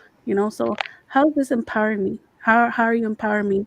I'm a badass woman, that's able to do anything a man can do in this modern society, but it's still not enough. I still have to end the life of my child to feel empowered. I don't agree with that. So I don't see how it has helped American society. I don't even really think abortion is the problem necessarily. I think it's a symptom of another problem. Um, Right. I think the It is way that we part of view the sex is the reason why we have such a high amount of abortions happening. Is there was a time whenever people like sex was a very doing it outside of marriage, not being careful of or being careful of who you do it with, not being so casual with it, not being like it's another self-care thing, like buying a new outfit, right? Like people, there was so much more value with it, and even more care in the decision-making process before you engaged in it. At least as women, and guys, it's always like a running joke, and I don't think it should be. I think men should be just as careful as women about who they have sex with and why. Um, I think that when that happened, when we started trying to when casual sex started being pumped in media and we started trying to do that, I think that's when abortions started getting higher, because now the more people are doing it more frequently, more likely you're going to have an accidental pregnancy. And then that's where the rise of abortions came from. I don't necessarily think abortions is what messed up or caused an issue with society. I really think it's just the way we view sex. Um, I That's like my take on it. I think if at least as Christians or just any pro-lifer who wants to try to put a dent in a number, I think we just need to re-educate ourselves in how we perceive sex and how we perceive, like our bodies. I don't like this narrative that's being pushed. Like, if you want to be a badass bitch, sleep with whoever. Like it, and not that I don't think they intend it to be that way, but it comes off very much like showing off your body means that you're empowered. Showing off or sleeping with people and just not giving a care in the world about it is empowering. And if you're not doing that, um, then you're not confident enough. That's a whole other segment, like thing. But that was that. When you said that, it just made me think about that. Yeah. So, Lizzy, I have a question for you. You stated earlier that it is a very okay. What did you say? I'm so sorry. I feel like we're jumping questions too, so I'm getting a little confused. And I'm tired. So you said earlier that it's a woman's. What is the word I'm trying to look for? Davinky, help me out, please, because I know you heard it. You're okay. So what you said earlier was that it's an intimate decision between that woman deciding to get rid of the child. Is that not a pro-life or pro-choice stance? Because I think that now what we're arguing is that just because we're pro-choice doesn't mean that we don't believe that a woman should go to term with a pregnancy.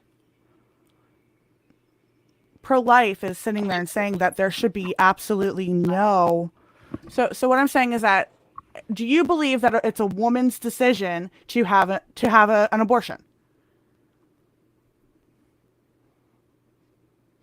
I feel like I'm about to get cornered, and I kind of did it to myself a little bit, but I don't. Yeah, kind of. Yeah, I don't like government trying to say that she can or cannot. I also don't like other people too much trying to input that position, but I don't want it to be her. Okay, the mic's away. I don't want it to be her first option. Right, but that's pro-choice, correct? That's a pro-choice stance, not a pro-life stance. I don't consider myself pro-choice because I'm sorry that he's very sleepy. It's okay. I don't consider myself pro-choice because I'm not. I don't want it to. I don't like that abortions are happening so frequently. I don't agree with them. I just don't like that government or like things that are happening with women, like the woman that got prosecuted for having a miscarriage, or for somebody to be prosecuted because they had an abortion. Like, I don't agree with that aspect. I think that that's not okay. I don't agree with abortions happening. I think it's an individual's decision on how they're going to handle it, because it's really, really intimate. Like, it's not Correct. It is an individual accidentally decision. Switch sides by accident. I didn't mean to. You sure did. Welcome. I didn't mean to. Welcome to the pro-choice. Welcome to the pro-choice side. Welcome to the pro-choice side. Yeah. It's okay. Listen, and I think that this is the conversation that women need to be having, is that it 100% should be up to the woman what they do with their body. And just because we want to sit there and say that it's happening too frequently, which maybe it is, it doesn't mean that we shouldn't have the choice to do what we do with our own body. Exactamundo. Thank you for that. I'll also add this on that. Like, okay, fine. I also think, like, if we're gonna have that discussion, I do think I don't know how, because I don't want men to have an unnecessary amount of say.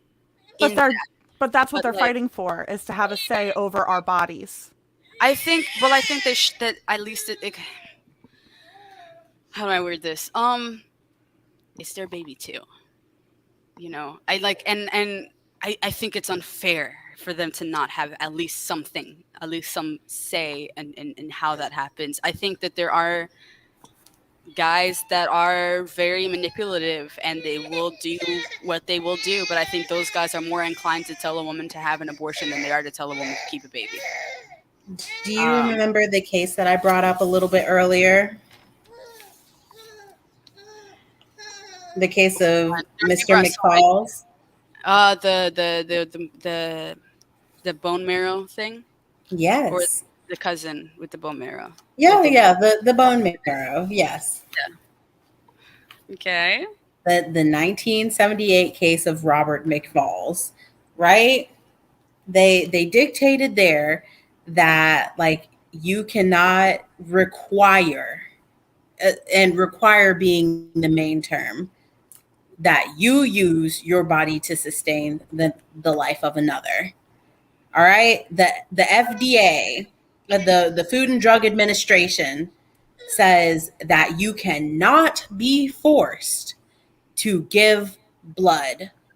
So why should you be forced? Right. Why The should you reason be forced to endure a pregnancy? Mhm. Are we not allowed to pick and choose what organs we're autonomous over? Either you believe that we should be autonomous and we should be able to pick and choose whether or not we give blood or organs or things like that, or we shouldn't. So whenever you're having, the reason I agree with it is like, okay, so if you're having an adoption, am I muted? No. If you're having an adoption, you cannot proceed with that adoption unless the father of your baby has a say in it legally.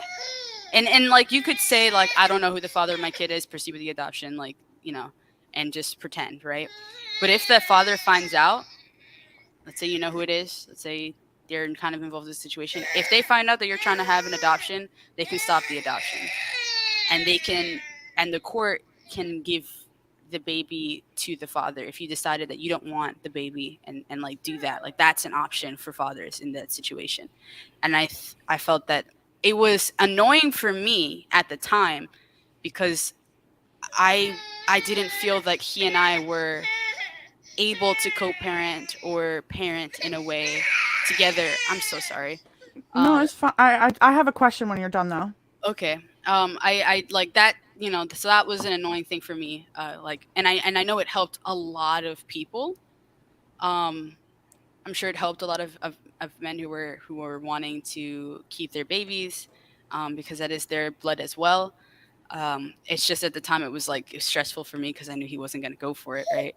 But and in terms of like an abortion situation, like I don't know how, I don't know like what way, but I think they should have say, at least a little bit, and like can we at least if the baby's at a certain point in their term, I think maybe by then, but like maybe I don't know. I don't think, I would think it would be naive of me to try to like say that you can't not have abortions ever, because it's just society's never going to go for that. But we can put parameters. We can put advocate for other things. We can change our perception of how we view sex and our bodies, and try to like a bunch of other things. But I was so sorry, I just smacked my mic. But yeah. Steve, I see you're there. No, Lainey, ask your question, and then No, it's okay. It doesn't pertain to this. I'll ask privately. Okay. And I know that isn't that a question coming up anyway? I believe so. So we're gonna move into the next part of culture. Is everyone still good for time? Everyone holding up okay? Everyone doing good? I'm fine. Yes, sir. All right. How long have we been on here? I might need another cup of coffee, but maybe with whiskey in it this time. Yeah, I might get No some wine. whiskey, Lainey. We'll all have a drink together after the show. That sounds After perfect. the show. That sounds perfect. Sorry. So we did that one. Second question in the cultural impact segment: has readily available legal abortion impacted America negatively? All right. So for this question, I want to make sure that we're moving succinctly. So Davinky, you're going to start it off, and then we'll end with D Love. But the question is: has readily available legal abortion impacted America negatively? Hello. I don't believe so. At least not in my estimation. Okay, so I've got a little bit of a hot take that's about to go on with this. And you can agree with me, or if you cannot, but I think that if there's one thing that readily made abortions has made extremely apparent to me is that like autonomy in this regard in the country right now is particularly pertaining to white women, because they're not talking about BIPOC women. They're not talking about Black women, because if they were, then we would be having a conversation about the experimental birth control that was leaked into the water source in Puerto Rico and still continues to have impact to this day. We would be talking about the Black and brown women in the United States in the South, and the indigenous women who were sterilized against their will. Like we would be having a conversation about that. We would be having a conversation about intersectionality and feminism, and we would be having a conversation about how things are denied to Black and brown women or women of color that are not denied to white women. And I put a book. I know the ladies have seen the book, but it's a book by Ben Wattenberg, and it's called The Birth Dearth. On the first paragraph of which it says, the biggest problem facing America today is that there aren't enough white babies being born. Like, this was the most egregious thing that I have ever heard. But if abortion has impacted the nation negatively in any way, I think that it continues to foster kind of this indifference for intersectionality in our conversations, because this is something that has been readily available, and the rights of white women weren't threatened, so there wasn't a problem. And that's the only way that I can think that abortion has affected society negatively. Yeah, I agree with Davinky. Davinky, I believe that we did talk about this earlier today, where we were talking about the statistics of especially the Black community and the Latino community, and how their abortion rate is so much higher. But their abortion rate is also higher because the abortion clinics were started in these areas, in Black communities, in Latina communities. So if it does affect our community negatively, America negatively, I think it's due to the fact that, we're still seeing a lot of white supremacy, and they want more white babies. And eugenics, basically. Yes. So like there's I'm sorry, I know there's not supposed to be back and forth. I'm going to let everybody else answer first. Right. Readily available legal abortions impacted America negatively. I think the conversation about it and the way people have reacted to it is the negative impact that we're seeing. Because I do think that there are extenuating circumstances in which, would be okay, or like that I understand, and because they're extenuating circumstances, like, but I just I yeah, I think it did. When it started to be, when it was easier to have, I think, the numbers started going up. I think that when those abortion clinics were started in those areas, and they started singing the song, "You don't have enough money, you don't have, this, you don't have the other.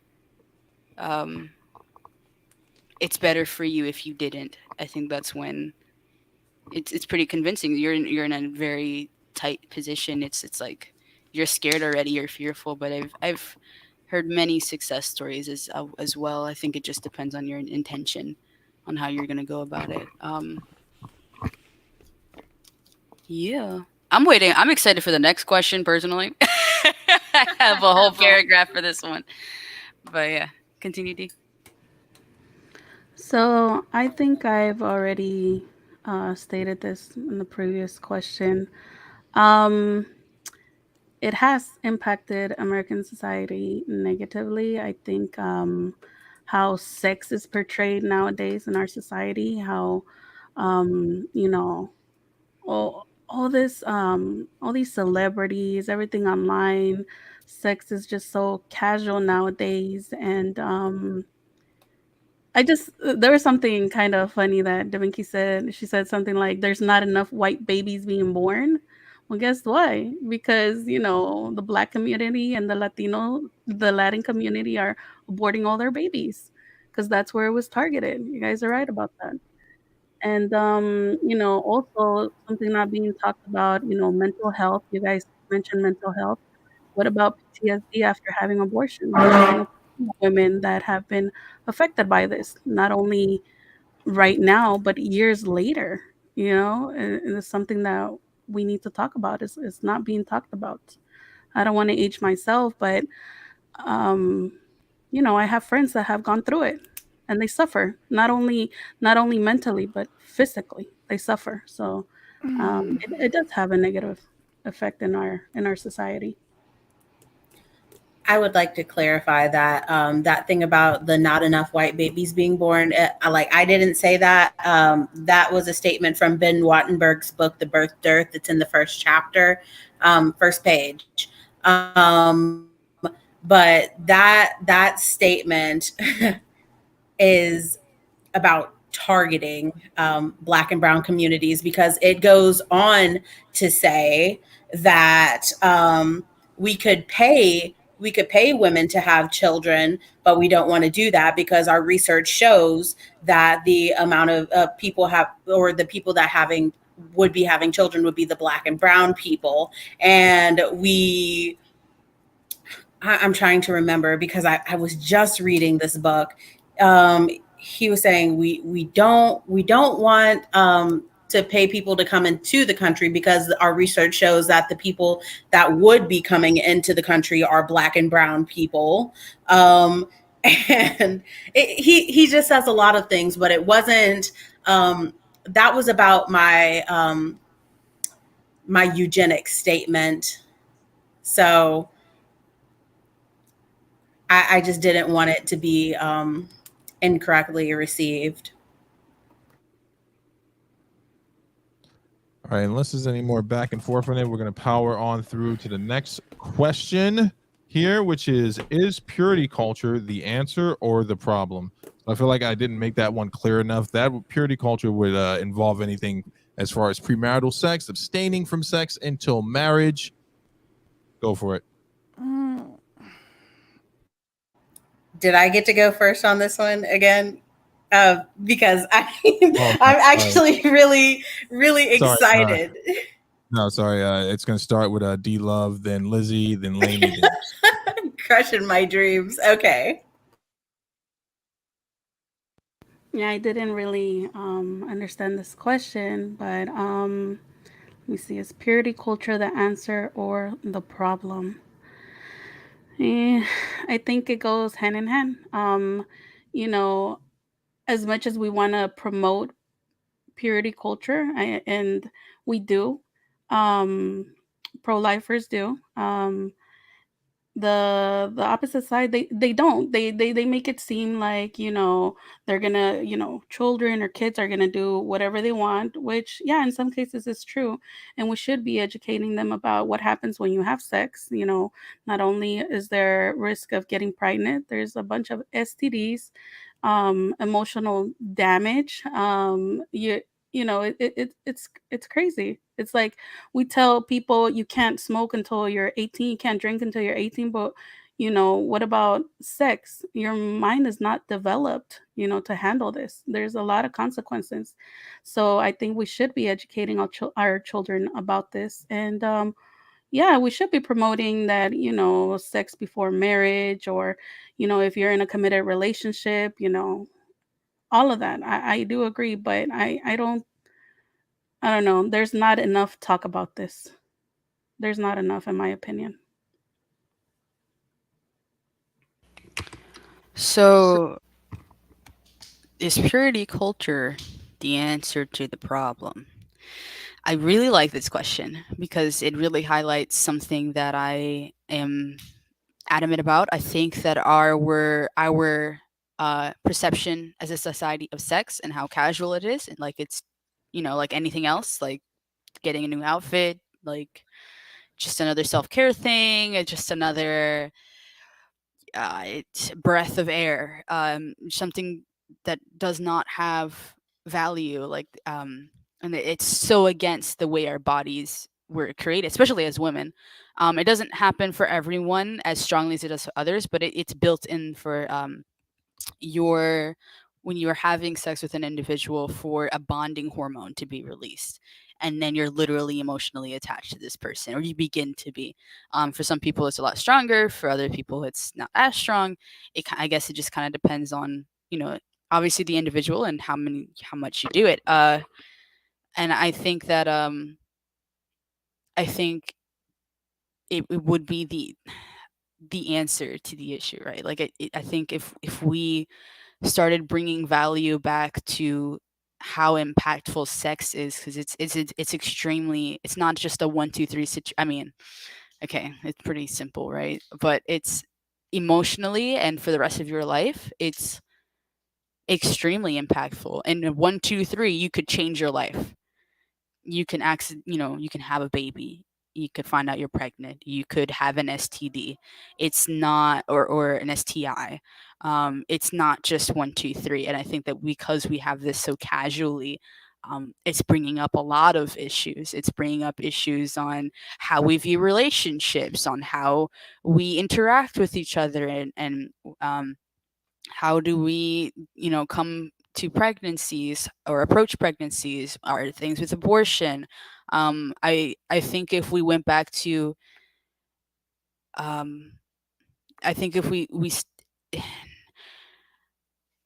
I understand that women, want to be empowered. I think that we shouldn't have the narrative that to be empowered, you need to be showing your body. You need to be just with whoever. I feel like that's really pushed. And if you're not that way, then, and it's happened to me a lot, that I was told I'm not confident enough because I don't like that. Like I should just, and yeah, and all that to say, like I think if people were to be more careful about who and why they have sex with people, with other individuals, if they were more careful about it, if we didn't let guys be so nonchalant about it and try to be like men and be nonchalant about it, I think we would lower the number of abortions having to happen. We would have more value to life and to ourselves. Um, I really think that the answer was not to get more sexually active so that we can be equal to men. I think the answer would have been to have men, put more weight on them, put more consequence on them, because they don't suffer the consequences when, the results of having sex happen. Women do. All of this conversation is the consequences of being a woman, and having to deal with, whether or not we should continue with their pregnancies. Why should we have the, to discuss the decision, but there's no discussion on like what's happening to men on that. I think if men had more weight, then, this wouldn't be as much of a topic, because they they're not going to engage in something they're going to get in trouble with, or, and not necessarily in trouble, but like child support is not, always like the answer to the situation, right? Yes, ma'am. Tell them. Yeah, it's just that's would be my answer to the question. I think I also think we should be advocating for more men to have birth control. Those are options. I found out by accident that that's an option. I how straightforward it is for a guy to get birth control, but we push women to have birth control. Talk to him. Talk to him, Lizzy. Come on now. Oh, did I scare you? I got too excited. Lainey, if you want to go, I feel like you're ready to go. Yeah. Talk to him. Talk to him. Get into it. Honestly, I'm so glad that you brought that up. Yeah, there are male contraceptives out there for sure. Vasectomy, guys, it is reversible, but you don't see them making laws for a male to get a vasectomy at an early age until they're ready to have children. that's a huge one for me. Because, you know, men hold all the power, correct? Anyhow. Talk to him. Talk to him. No. Anyhow. Do I think that purity culture is the answer? No, I absolutely do not think that purity culture is the answer. I know that Davinky and I spoke about this earlier, and I'm probably going to bet that she will dive into this more. But I do think it's a sexist construct just to 100% suppress women even further than they are suppressed. I think that we generalize that, you know, sex needs to be sex all of the time with whomever you want to have sex with. I don't love that generalization. Yeah, you should absolutely 100% have sex with somebody who is important in your life, and you should have sex with a long-term relationship. But I think that that is kind of old-fashioned thinking too. You know, I don't think that we should hold ourselves back and inhibit ourselves from something that we can have education on. And I don't think it's right to bring in STDs and STIs into the conversation either when we're talking about abortion. But hey, that's just me. 100%. There are condoms. There is birth control. There's birth control for men. There's birth control for women, which is also being attacked, guys. And I don't want you to forget that our birth control is also being attacked in this whole situation with Roe versus Wade. They want to take it away. They want to take away our contraception. They're already taxing us higher. Our pink taxes are extraneous.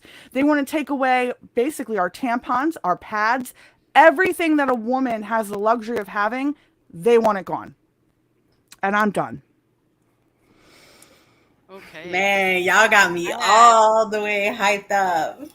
Got me all the way hyped up. I'm ready to go now. I do want to clarify real quick that the purity culture on the part of men would be better than on the part of women. I think women, yeah, I just want to like put in it. You can continue to Vicky because you're riled up. You're ready to go. And I appreciate it because you was talking to him. Like, I want to get into it. So first I want to talk about purity culture and the origin of it. So purity culture is a subculture of evangelical Christianity that peaked in the 1990s with young girls pledging to their fathers to abstain from sex until marriage and wearing purity rings and and all that kind of stuff like that. But it actually has its roots in the early 19th century for the moral reform movement. And at the heart of that movement was people not wanting women to have sex because they didn't want them to be able to have anything to compare it to. So that's the roots of the movement that we're talking about. I don't like it at all because I don't think that like that helps anybody really. But what I do want to talk about is education. So first of all, let me answer the question: is purity culture the answer or the problem? I think it's 100% the problem, but I think that education is the answer. So according to data from the World Bank, European countries tend to have the lowest rate of teen pregnancies. Italy, Germany, and Switzerland, along with others, have had fewer than 14 births per 1,000 babies born. What accounts for these numbers? Experts point to generally progressive approach to sexual education in the countries listed above. So like I said, Italy, Germany, Switzerland. In addition to those countries or those places, it's also Sweden, France, the Netherlands, Denmark, Belgium, all of which reported between 5 and 6 teen births per 1,000 people. Teachers in these countries tend to put less emphasis on the dangers of sex. Instead, they gear the curriculum to teach sex as a normal, healthy, positive act. On the other hand, the United States reported around 30 teen births per 1,000. Sex ed in the United States tends to veer towards repressive and cautionary teachings. Many states rely on abstinence-only curriculums, which prevents students from learning about pregnancy and sexually transmitted infections. And I think that is it's a huge problem. I also note that I understand why they probably do that in the United States. I hear them nails. A little nail SMR for you. So like with this in the United States, I'm sorry, don't laugh at me, guys. So with this in the United States, I feel like this whole purity culture that we're talking about, I think that that's like Christians, evangelical Christians. And I need you all to remember that everybody is not Christian. So like this whole purity culture thing and being tied to evangelical Christianity, everybody's not going to identify with that. People are Muslim, they're Christian, they're Buddhist, like they study all different doctrines, but education and surrounding them with all the information that they need to make a good choice, like I think that will help. And I mean, it's showing that it will help. Look at these other countries that are doing so much better than the United States in terms of sexual education and their reported teen births. Like they're doing so much better, and the evidence is there for you to look at if you want to see it. But like a lot of people, especially in the United States, tend to be like repressive in this thought process because like I think the patriarchy's got a grip on this one, boys. I think a lot of the time passing blame off to the women is like people's go-to thing. If you can control women, then like I guess you feel better about yourself. Or there's a lot of men nowadays who talk about the 50s and 60s gender and sexuality archetype where women ran the households, and they want women to be like that because I think, and this is my opinion, I think they want the same power as men in the 50s and 60s, or men according to the 50s and 60s gender and sexuality archetype had. That's just my take on it. And I think that is why purity culture is push. Like, I want to touch on something that Lizzy said because she is right. Like within feminism, or I don't want to say white feminism, but white feminism. There is like this obsession with like, you do you, girl boss, queen slay, like all that kind of stuff like that. Like they just they want to dictate to you what a woman is or what femininity is, and that being your freest, truest, most authentic self means being hypersexualized, and that is simply not true. That is simply not true. So just to make a long explanation even longer, I don't think that purity culture is the answer. I do think it is the problem. All right, we're going to jump right into the next question here. Where the hell am I? Would abstaining from premarital sex reduce the amount of abortions in America? Would abstaining reduce the amount of premarital sex?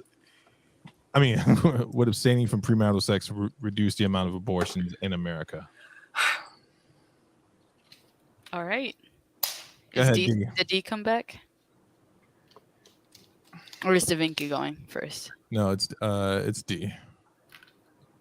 I don't know if she made it back. Yeah, I'm back. Okay.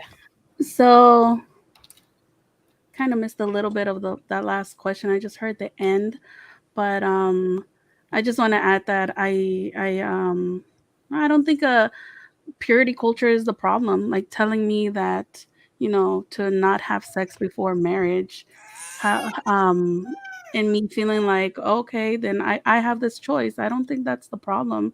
And I kind of heard that, you brought up Christians, something that you said, but if anything, I see a lot of Christians waiting to have sex before marriage, being married, and then having sex. I don't see them, having all kinds of abortions. I would like to see those numbers. I'm not saying that it doesn't happen. We're all human and we're all imperfect, but the stats don't prove that. And for the next thing that the question, would abstaining from sex would reduce the amount of abortions in America? So I don't understand that question, Steve. You're saying I just realized that I typed that out wrong. So actually, what I meant to say was, would abstaining from premarital sex, as in not having sex before marriage, would that reduce the amount of abortions in America? okay, so kind of, yeah, it does follow like what I said right now. I do see a lot of people not having sex before they're married, or not having sex before they are in a committed relationship, waiting it out, not taking sex lightly, because like I said before, it does affect us emotionally, mentally, and I believe that it would reduce abortions if people would practice that more. Right. So to piggyback off of what Dee said, naturally, if not a lot of people are having sex before marriage, then there's not going to be a lot of accidental pregnancies, which would then mean there's not a lot of need for abortions to be happening. It's just, if that's just how it's naturally go that way. If you want to argue whether or not people should be doing, or should be abstaining from premarital sex, is a different thing, but I think naturally that would follow. Like, if you're not having premarital sex, then you're not going to need of abortion. Let me back up, because there are people that do have abortions despite being in a relationship and being married because of like issues happening within the marriage. As a whole, I think it would put a dent in the number. Yeah, probably, most likely. But I'm sure it does happen. So, yeah, Lainey. Oh, you're muted. God damn it. Once again, this is a completely biased question. Yeah, duh, of course this will reduce abortions. But I do like that Lizzy did put out there that, people who are married do have abortions. People who are in serious relationships do have abortions, medically or otherwise, or even if you are having issues in the relationship. We're finding that women don't want to have children nearly as much as they used to in the olden days. I don't think that this was a fair question,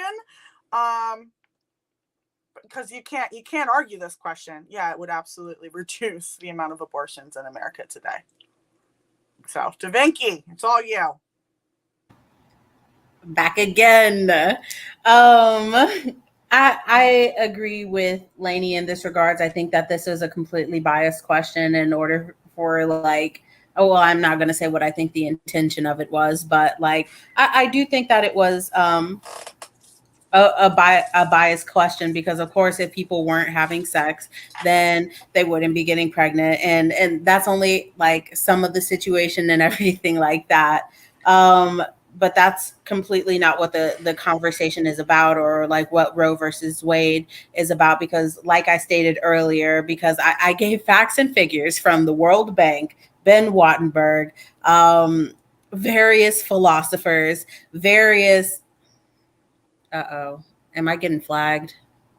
What's up, No. So that's the third time. So I always respond to something after the third time, even being impartial. So I'll elaborate on how the question isn't biased in any way, shape, or form. Because if you are allowed to explain how purity culture is the problem, then in turn you should be able to defend, based off of your data, how abstaining from premarital sex is a yay or nay.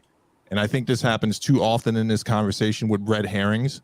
And we then start to say things are biased. But when the question goes in your favor, when the last question was clearly biased against your your opponents, there was no statement made. So that was 3, and I decided to answer the third one. Period. I thought I was about to get a flag on the play. Like, I thought he was about to be like, now, Davinky, my sister. I think that was actually a flag towards me, so I'll take it. Oh my god! Oh god! I keep it even. I promise you, if the other side had made a claim about a question and it was incorrect, then I would definitely say something. But I just want to make sure that everyone knows in the chat, the reason I know that these questions are implicitly not biased is because they were vetted. Now, your reaction to it may be biased in itself, but the question is just a question to draw out information. I forgot what I was thinking about because I was getting a flag on the play. Okay. Oh, what question, Lainey? Do you know what question we were on? Yeah, we're on the question of reduce the amount of abortions in America. So, as I stated in the previous question, I listed the list of countries and their lower rates due to sex education. So I think that would be probably a bigger contributor to lowering abortion rate if that's what you were trying to do. But sex education in the United States is laughable.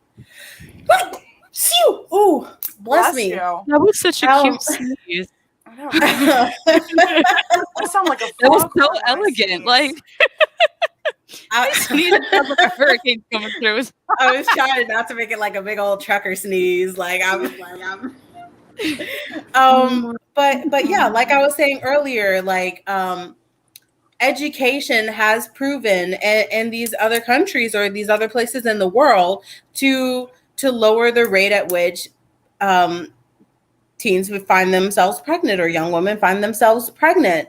In addition to that, I've stated various articles, like I've stated various things about the constitutionality of abortions and everything like that. And again, I think that it is definitely your choice. And apparently it's the conclusion of the United States government that it is your choice. And so if something is happening in the country and you don't like the way that it's operating and everything like that, and you're having to look at the alternative, I think that you should have to consider these things that I'm talking to you about, or these questions that I brought up, such as, but not limited to, what organs are we allowed to be autonomous over, if not our uterus, because we've established from the Robert McFall's case that you can't make somebody give you bone marrow. The Food and Drug Administration, or the FDA, established that you cannot be forced to give blood to anyone.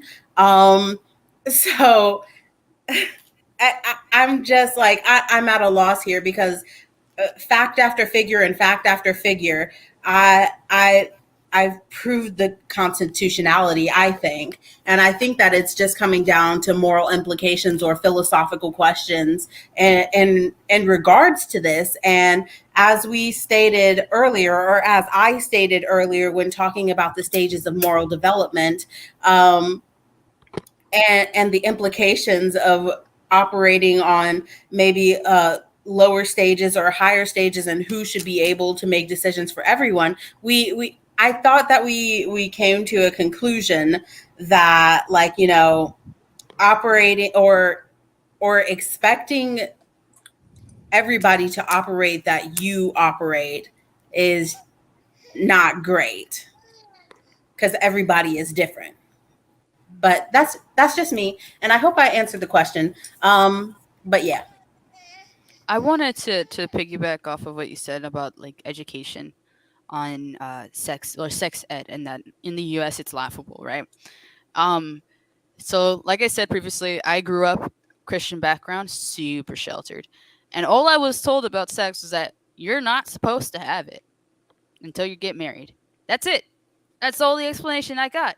So naturally, I get curious about what I couldn't have.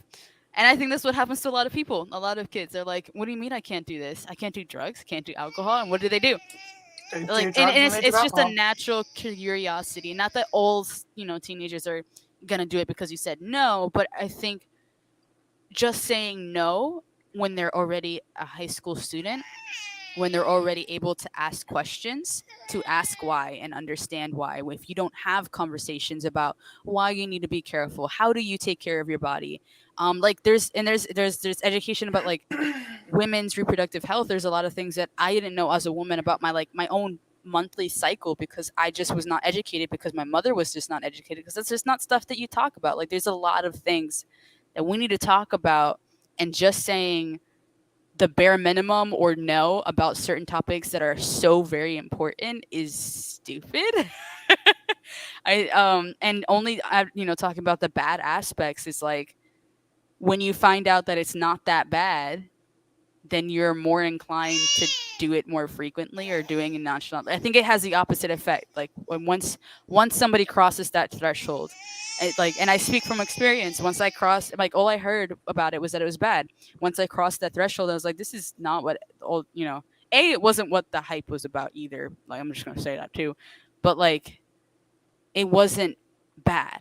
I didn't blow up. Okay. I didn't have like immediately 300 different like STDs or something. I didn't get pregnant the first time, or the first couple times. It took me like a year before I ever had a pregnancy. And I just say all of that to like, I think there's a lot of things as parents you want to protect your kid from. There's a lot of things my parents wanted to protect me from that they didn't explain. And I found out through other people. And I think that if you want your kids, if you want your future generations to understand and to be able to make good decisions, they need to be educated properly on what kind of the decision that they're making. So I find it really easy to believe, or to acknowledge that in other countries that have more educated, a more rounded education on what sex is, that their numbers are lower, because now you understand why, and you're able to make a better decision, because it's not just no, don't do it, like you're 5. Talk to them, Lizzy. Absolutely. Talk to them. Oh, what was that, D? There's something else that I want to add, because I keep hearing it throughout the conversation about organs and body parts when we get to define them. And I just want to say that a body part, like an arm or leg, an organ defined by common genetic code, it shares the rest of its body. So every cell, mother's tonsils, appendix, heart, lungs, whatever, shares the same genetic code. But the baby, it also has its own genetic code. So it's distinctively different from the mother's. Every cell in his body, it's different than every cell of his mother's body. Even his blood type is different. So, no two people have identical fingerprints, right? No two people have identical genetic fingerprints. So one body inside another, but each has its own unique genetic code. There's not one person, there's two separate people. Correct. Which is why I brought up the 1978 Robert McFall's case. Do you agree with the outcome of that case? Why or why not? Because you said something a little bit earlier, and I asked for clarification. I asked if you thought that sperm was living. You said, in fact, that you did. So why isn't jacking off illegal?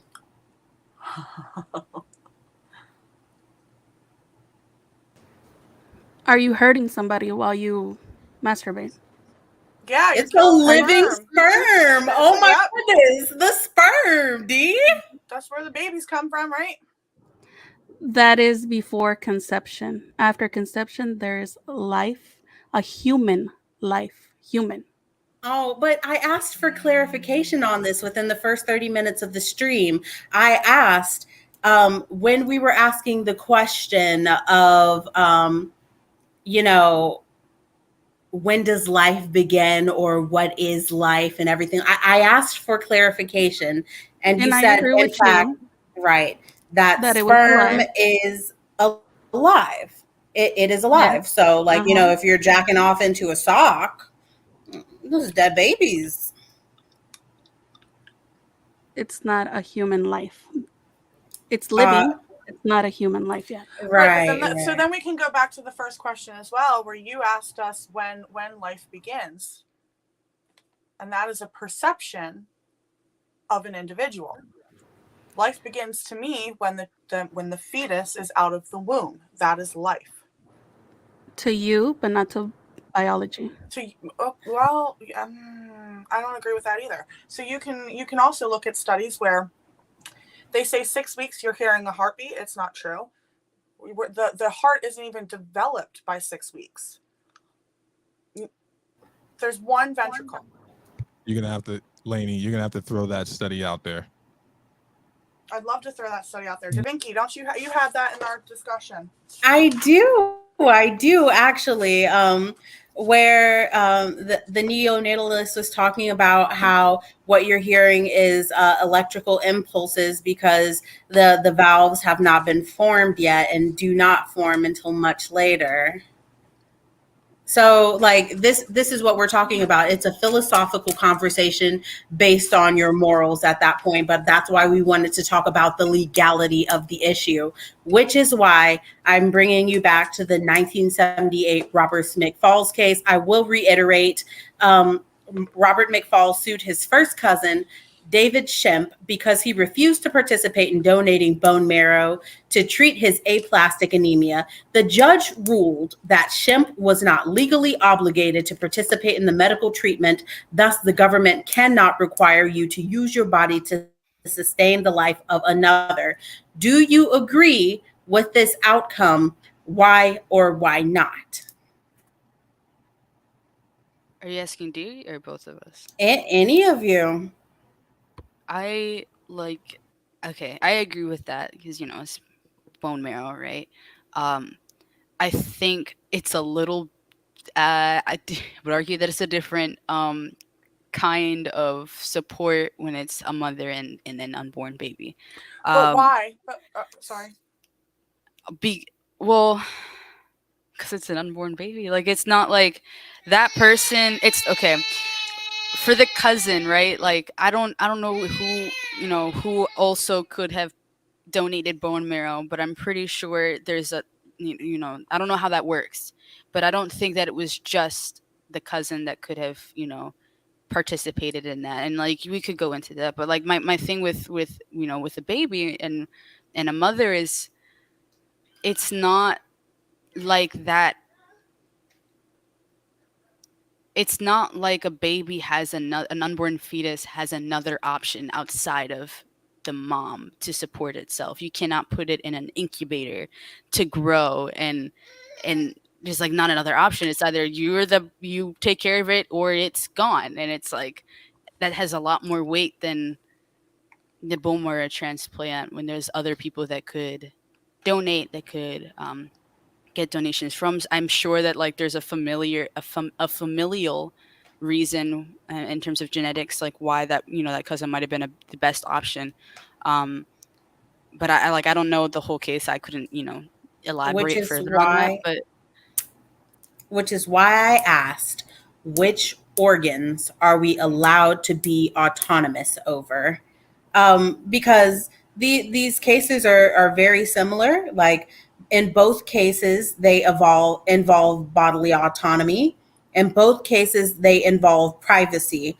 And in both cases, you're using your body to sustain someone else's life.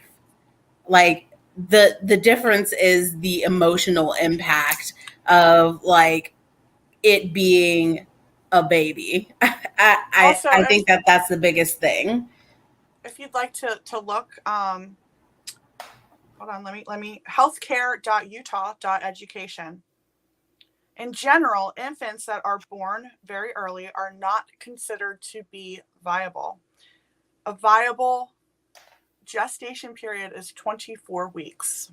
So we can sit there and we can argue that life begins with conception, yet scientists are saying it's not viable until 24 weeks. Yeah.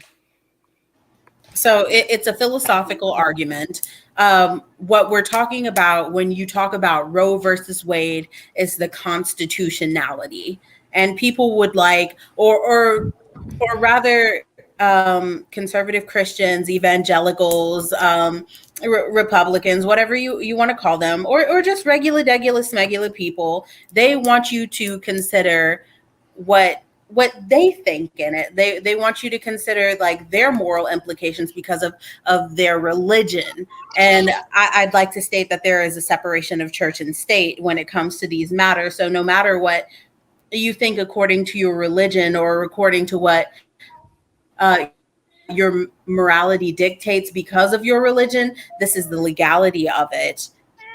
And asking people to consider your religion, it's a violation of separation of church and state. Absolutely, 100%.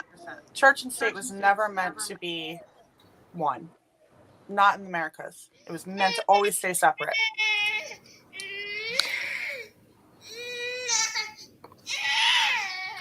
I know, baby. All right. If no one else has anything on that subject, we're going to move into the next segment. And then people are chomping at the bit to ask the panel members questions. So I'm going to give them that opportunity as well, because I think it's only fair. 23 people stuck around and they want to be able to be included in the conversation. 23 people? Hi. Thanks for staying. Someone hit me with a private message that I want to acknowledge. They wanted to know if this conversation would ever go between two pro-life men and two pro-choice women. And here are Conversations That Matter. I assume that we're all mature adults. So that is absolutely to that person that wanted to that sent me the message. It absolutely can happen. I would love to talk to a pro-life man as a pro-choice woman. I would be completely down for that. Just gonna put that out there. I think it would be better to have both genders on both sides. So like a pro-life man, a pro-life woman, a pro-choice man, and a pro-choice woman. I think that would be a fairer thing. That would be fair. Just two men who are pro-life and two women who are pro-choice. Yeah. Again, I'm going to stay out of the conversation, but I found that response interesting in itself. But I'll let the chat decide. So we're going to move on to the next portion of it, which is no, we didn't, because we went over that ad nauseum. But to be fair, I'll throw it in there. Should fathers who want to keep the child be excluded from the conversation? No. I don't know who's going first. Yes. I don't know who's going first either. I think it's you, Davinky. Oh, is it me? Because I want it to be me. So should fathers who want to keep the child be excluded from the conversation? Yeah, I think that they should. Like, if you want to have children, then maybe you should have children with somebody who wants to have children with you. I think that they can have an opinion on this, because everybody can have an opinion on it. Just know that opinions are like assholes, and everyone has one. But like, this is regarding the I'm sorry, lady. I was gonna say the same thing, so it's all good. Opinions are like assholes, and everybody has one. That's okay. But this is regarding the autonomy of women, and I would like to state or ask for anybody who can answer it: is there any one law that governs the autonomy of men the way Roe versus Wade or any other law like SB 8 governs the autonomy of women? If there is, please let me know, because I couldn't find it. And so in that regard, like, I feel like men should recognize that they are operating from a place of privilege. in this, especially in a patriarchal society, especially with the historical knowledge of the 50s and 60s gender and sexuality, especially with the rights that women have just garnered, like being able to have a bank account, being able to go to school, being able to get healthcare procedures without your father or your husband's permission. Like understand that you are operating from a place of privilege when coming into this conversation, and understand that you will never understand what it feels like to be a woman, what it means like to be a woman, and be respectful of that. But that's just me. Noted. Lainey?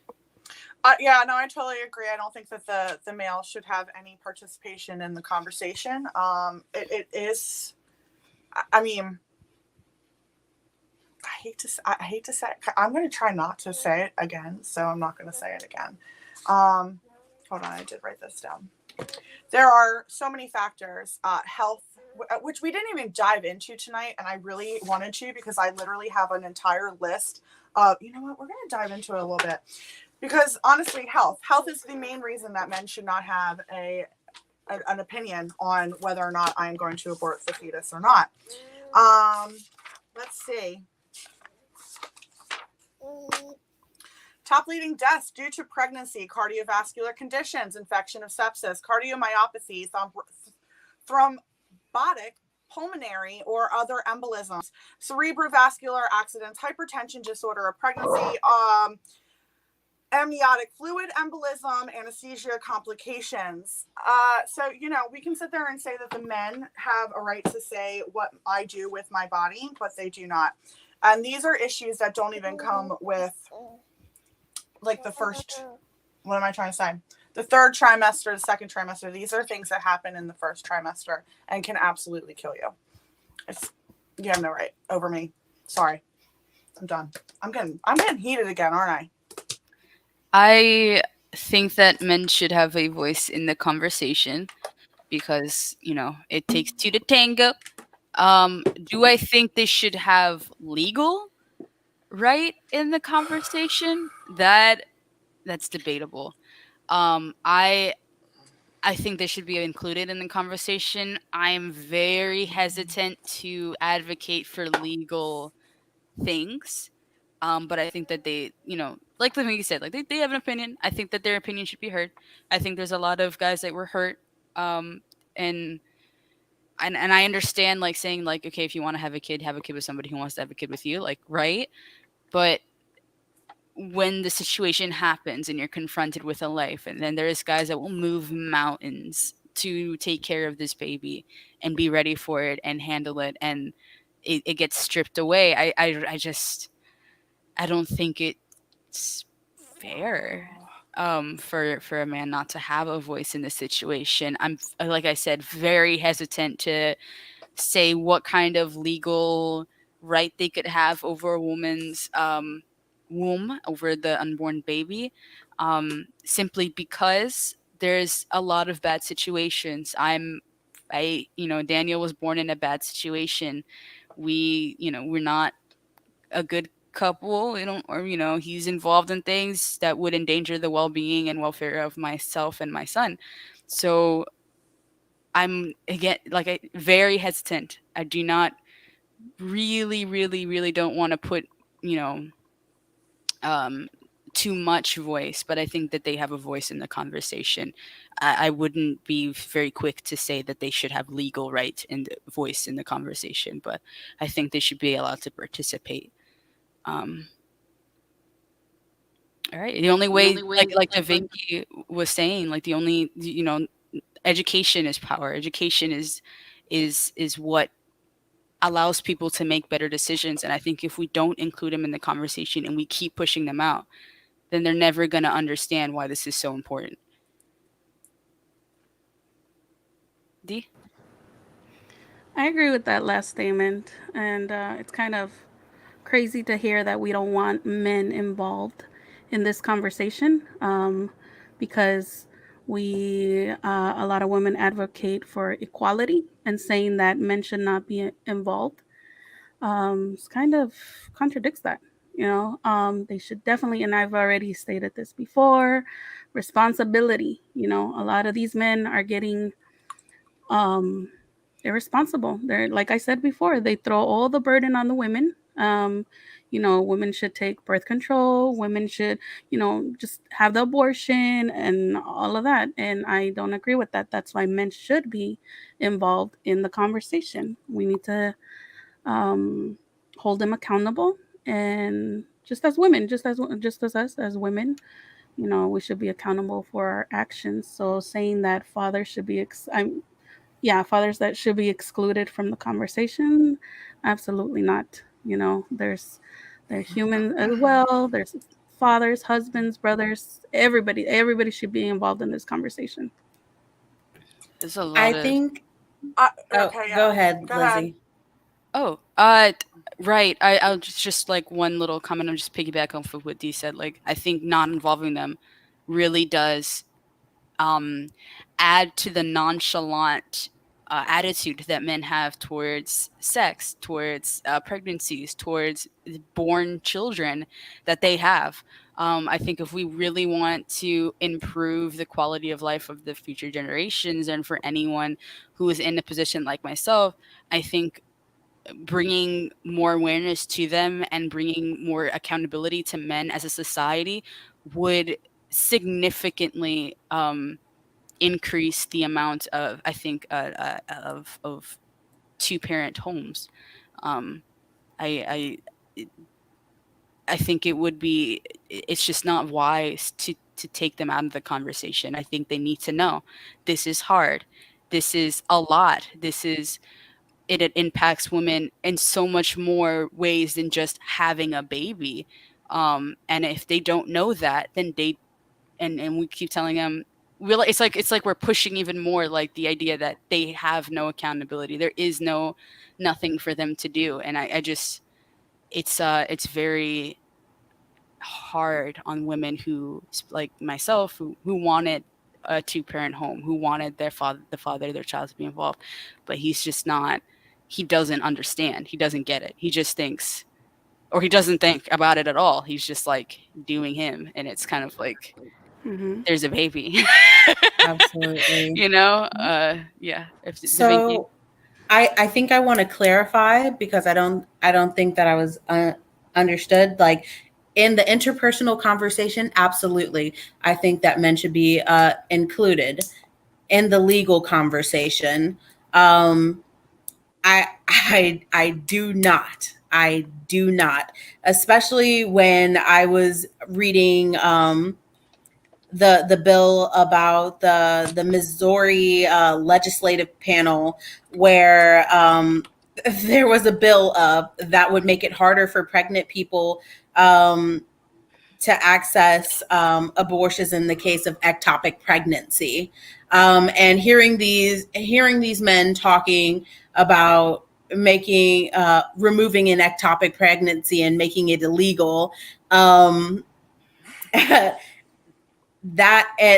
just kind of spurred in me, like, the fact that, like, I don't think that you, who doesn't know anything about a woman's body, you who wouldn't even listen to medical professionals when they said that an ectopic pregnancy can 100% kill you, should have the loudest voice in the room when talking about bodily autonomy for women. So interpersonally, yes, absolutely, I believe that they should be a part of the conversation. But when making laws or presenting bills about women's health or women's access to healthcare, I 100% do not think that you should be the loudest voice in the room when you're not a woman.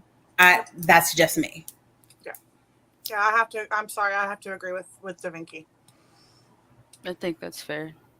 Like I said, I just, there's just no education, and they don't, even when there is education, they don't listen. And I'm very I don't want to, like, give them legal right to say anything about it, because of men that want to pass bills like that. Like, that is a medical emergency. that is a life-threatening situation, which I think accidentally goes into the next question in the next segment, but just kind of naturally headed there anyway, right? I think that those are reasons to consider abortion because they're life-threatening. It's not a happy situation. It's not an easy situation, but we cannot have 2 dead people on the table. Pause. Don't jump into the next segment. Pause. Anybody want to say anything else about this one before we move on? No, I'm good. All right. Let me check in with the chat and then a mental health check with all my panelists. How's everyone doing up here right now? Sorry, this is the clinician in me. They used to make me do this in group when we went into hard subjects. Everyone's How's good? everybody doing? Good. I'm going to put Daniel down in his crib, but otherwise I'm pretty good. Are we doing the chat after the segments or are we doing it now? We're gonna do the chat after the segments because it's these 2 questions here, and then I want to release everyone because it's 1 a.m. So I definitely want to give the people who stuck around a chance to ask their questions. So now we're gonna move into exceptions. We'll start off with Davinky. What is the current data on reasons women seek abortions?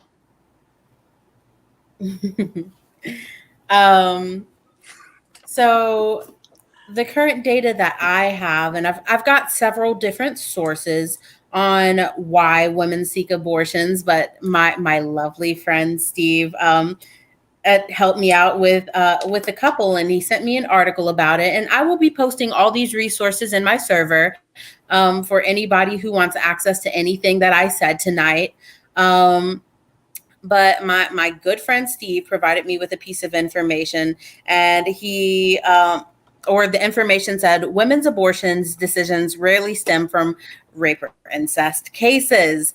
And so the research that he gave me states that having a baby would dramatically change your life as one of the reasons, and 74% of women have said that. Or in this study they have 73% said that they can't afford a baby now. 48% said they don't want to be a single mother or having a relationship problem. 38% said they have completed their childbearing.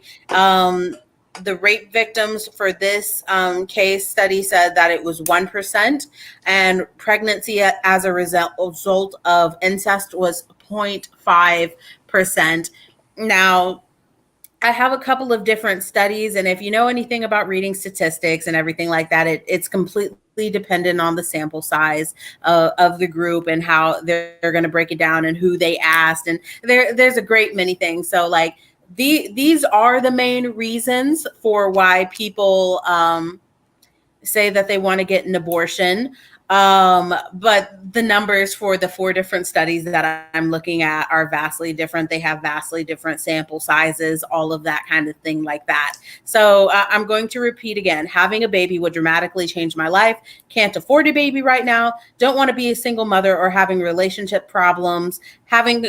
They've already completed their childbearing and they're pregnant again. So they want to have an abortion, and then they were raped or they were have a pregnancy as a result of incest. So there's that. And with that number, like, I also want to bring up the fact that the majority of women who are raped do not report. I can only imagine the numbers of women who are victims of incest that do not report. And so I can't give to you the whole spectrum of the numbers. I know that I've got a couple of different studies with a couple of different sample sizes, but those were the main reasons. So I think that answers the question. Lainey, do you want to go? I mean, no, I don't have anything to add to that. Those are the statistics. I think that maybe the only thing that I could say would be, I feel like I'm zoning out a little bit. Sorry. Oh, no, you actually said Lainey, exactly you what I have wanted my to say. permission to go ahead and take your drink, Lainey. Do I? No, I'm good. I can wait. I'm not an alcoholic, guys. I swear. I thought we were getting another flag on the play. I was like, I didn't even say anything. No, that was just a personal joke between she gets. Anywho, no, I really don't have anything else to say. I'm really glad that you did bring in the statistics of how many people will come forth with rape or incest. So yeah, thank you for the statistics, Davinky. Yay. All right. I think Liz. Go ahead. So we'll go to D. If Lizzie's back, she can go. If not, then we can go straight to D.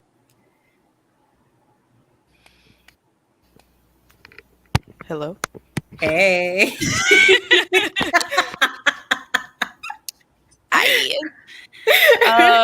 Right. So I missed statistic. Jesus, having a stroke over here.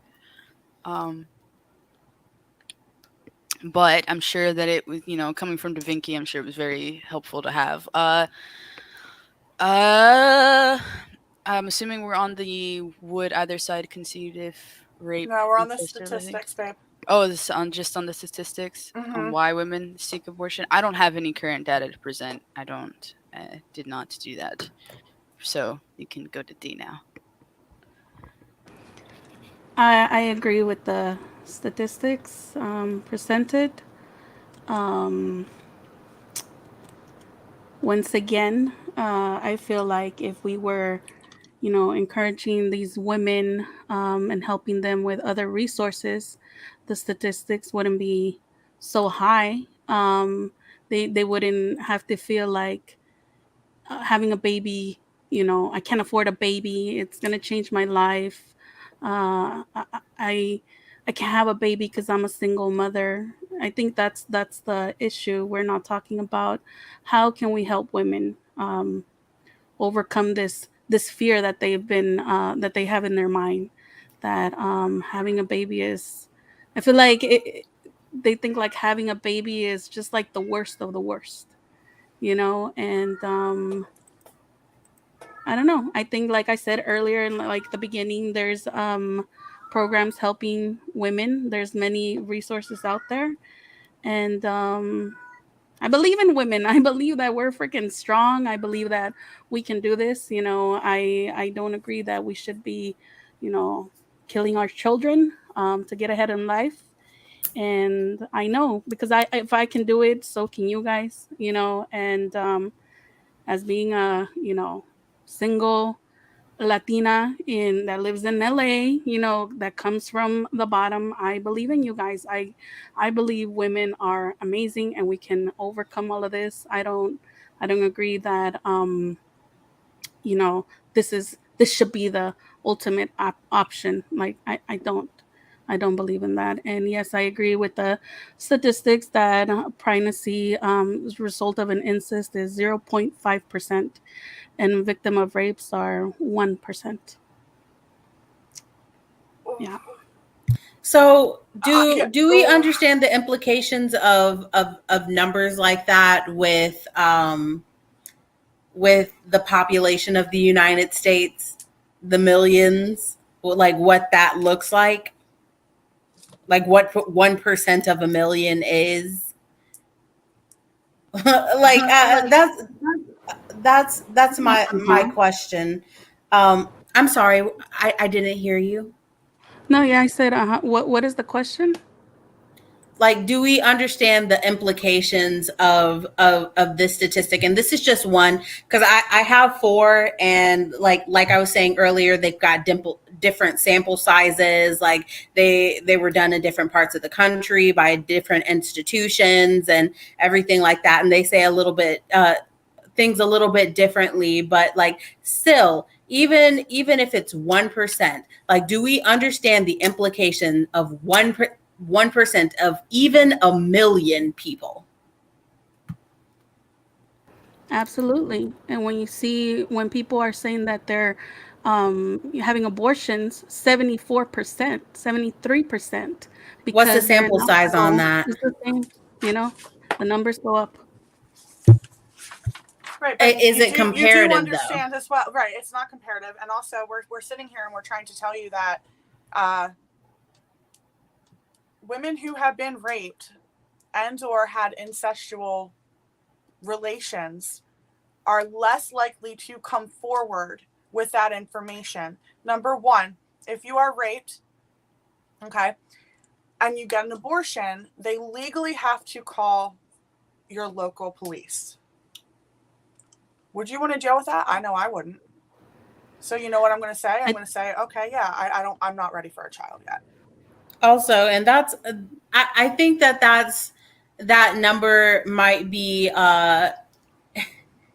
indicative of something like because I don't want to bring it up, but I'm gonna bring it up. The hundreds of thousands of untested rape kits and everything like that. Like the implications of something like that when there is such a large demographic of women that don't even report, or when they do report, it gets backlogged for 50 plus years. Like, you know, I don't feel like that's a accurate representation of the information. And the fact that I got like 4 different studies that say like 4 different things. Of course, they have different sample sizes, and I know if you know how like a statistic works, that's just going to be the runaround with it. But like, I don't think that it's an accurate representation of the numbers. But also, like, I think that it's too many. 10,000 women is still too many. Absolutely, I agree. I think we agree. Rape and incest is disgusting, and we should definitely be talking about it. And I mean, it violates a woman. You could just imagine the trauma that we go after. You know, it's disgusting, but it doesn't justify putting that woman in another horrific situation. And that's my opinion on that. Yes, absolutely. And I think I respect your right to an opinion, but there have been studies that I stated one of those studies that state definitively that more women state that it was a positive impact in their life, like financially, mentally, like, and this is the largest longitudinal study of its kind. And I read some of it earlier. I read the fact sheet, and this is a study done by doctors in the field stating definitively that these women's lives were improved by access to an abortion. And just because like it's your opinion, which I definitely respect and think is valuable, it doesn't mean that every woman should be held to this. You know? This is, a very sensitive thing for me because I've had personal knowledge of situations of people close to me where things happened. This is the one place where I don't feel comfortable with anyone saying whether it's right or wrong for a woman to have an abortion in that situation. But I think because of that, it should be available, because you cannot tell somebody who went through that situation, that trauma, that they should now be they're not in the like, okay, some women are strong enough, they'll get over, you know, they'll move past it, they have the strength within them to rebuild themselves quick enough to raise a baby. But directly after that, to have to raise a kid and then be told that if you don't do it correctly, that you failed as a woman and as a mother, like all of that, it's the one situation, or one of the 3 situations, I don't feel like anybody should say that it's right or wrong, or that, you know, I understand a woman that does it because of that. Like that's really traumatic. And then it's already hard. Like I didn't go through, you know, a rape to have, you know, this Daniel, but it was already intense when he was a surprise, you know? And then on top of that, like I'm young, I'm not established, and I have to raise this baby and decide whether or not I can or don't, or if I'm going to try, or what's going to happen with that. That was my decision. I can't imagine all of that on top of knowing that the father of your baby is your uncle or something, or your brother or your dad, and you're trying to make a better life. Like that baby was bred through incest and rape and violence, and you're a mother who's just come out of that, and you don't have time to heal, and then you have to like, it just, it's the one instance where I think that's completely up to the mother on whether or not she's going to be able to do it. And if she can't, then it's understandable, you know, like it's just this one spot where I think that's between a woman, God, and her, you know, like her and God. That's it. That's the only people who shouldn't be involved in that conversation. And I think we should make it available for women who've gone through it, because it's too much to say, you know.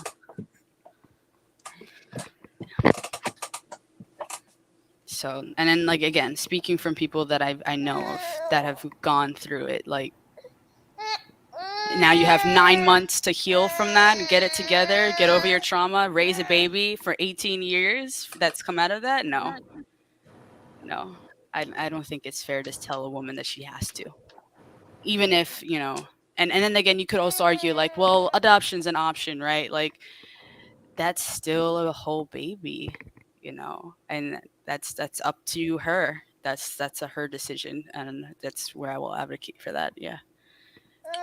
If anybody else wants to piggyback or say something, I'm done. Does anybody else, because like I have a little tidbit that I want to drop, and I want to see what you guys think about. Oh wait, no, there were people who wanted to ask questions. Steve, I mean, I guess we can talk about it later. Steve, don't ever say my name like that again. All right, Steve. like some dad sitting in the background. Steve, can I ask a question, please? Actually, all right. So, in all fairness, right, I want to thank every last one of you for being up here. I did not expect us to go this long. I honestly thought that the conversation would die around the 1 hour mark, because typically that's what happens with uncomfortable conversations. People start to dial out and they find every excuse to get out of it. So I just want to thank y'all for coming up and doing this again. I appreciate you. And because these people have sat here patiently waiting for 3.5 hours. If I get one more text message or Discord message, I'm gonna lose my poo here, as they say. So I dropped the StreamYard link in there. If anyone wants to ask the panel a question, this is your warning, right? Each one of these women means something to me in their own way.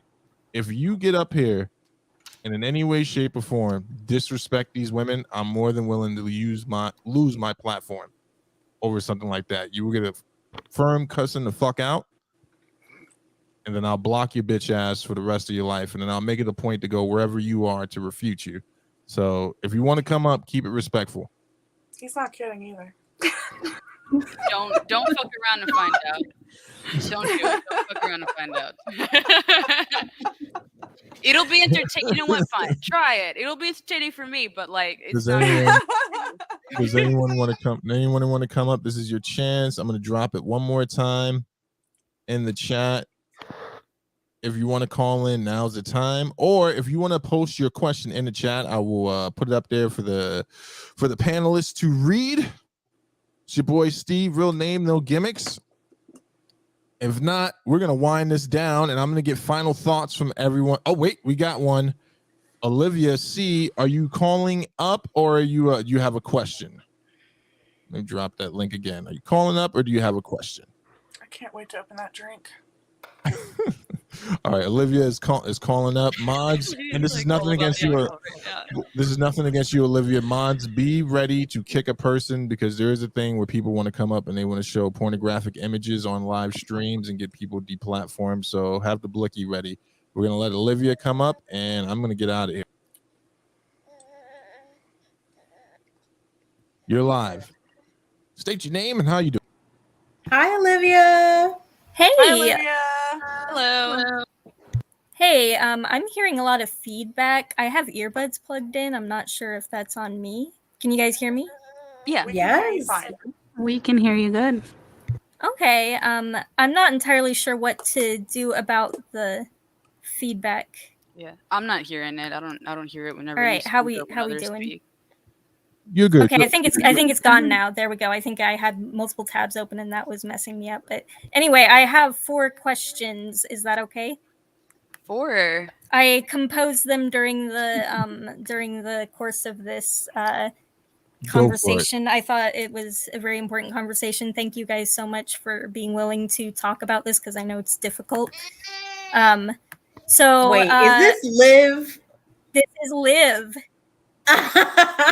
Let's go. I know, right? I know. And if you don't mind, I will be primarily talking to Davinky and Lainey. I don't mean to single them out. It's just I have my own biases, and like I was kind of hoping we could like share biases and like maybe even each other out a bit. Cool. All right, let's go. Okay, so my first question is in reference to the case that Davinky shared about the bone marrow case. So is that bone marrow case not only comparable to abortions in the case of rape? And is not consent to sex consent to the possibility of pregnancy?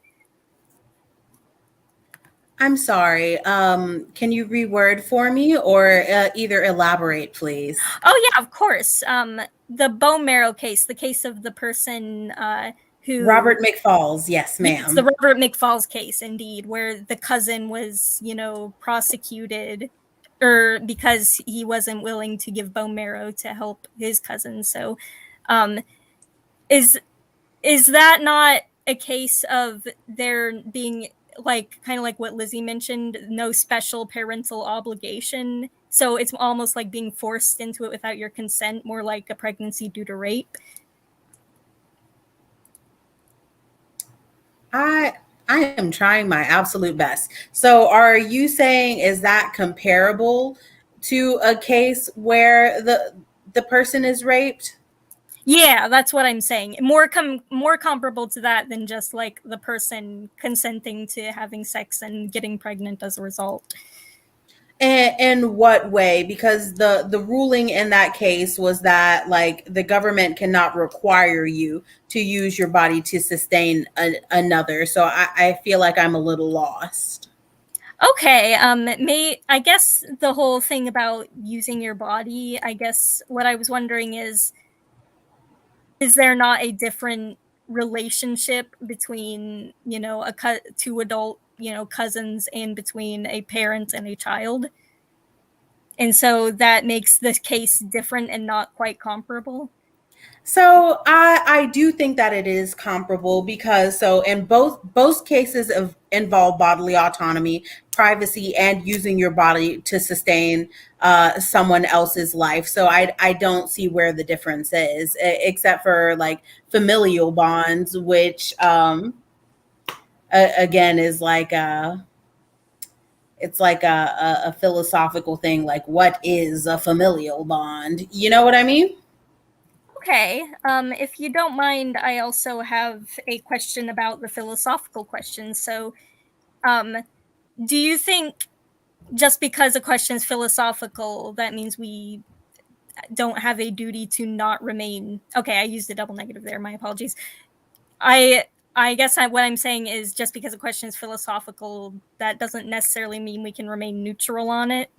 Don't you think the burden of proof is on the pro-choice side to prove that the fetus in question is not a human being, or at least even if it has human organs, it does not have personhood, maybe does not have consciousness or a brain, or however you may want to put it? Oh, lovely question. That's a great one. So in that situation, or during those questions, I was talking about the legality of the issue. And I do think that philosophical questions are important, but I don't think that like philosophical arguments necessarily should be the sole weight bearing thing that hinges on whether or not women should or should not be having access to healthcare.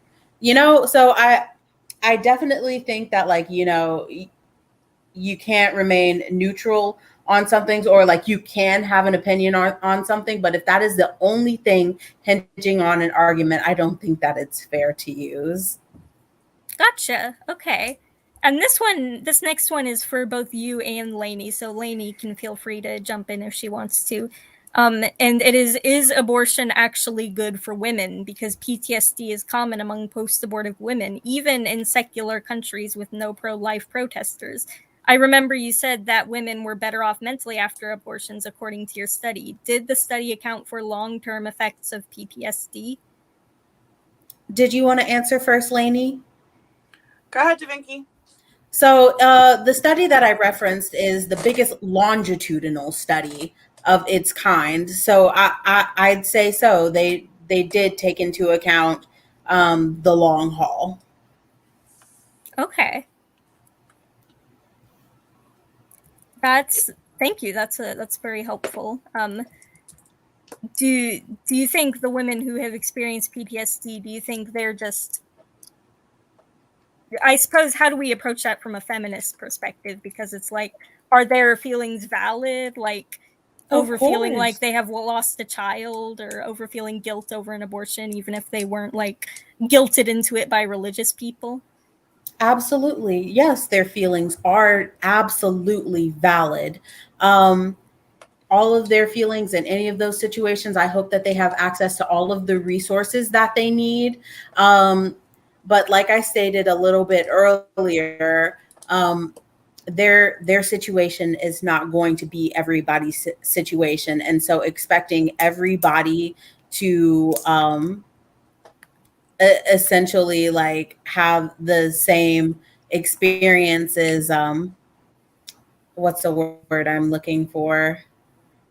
It's not likely going to happen. So their thoughts and their feelings absolutely have weight, but holding everyone to your standard is not something that I agree with. It's not something I would want for myself, and it's definitely something I'm sure that they wouldn't want for them, because like what if they were suffering from PTSD and other women are like, well, I went through the same thing, you just got to suck it up.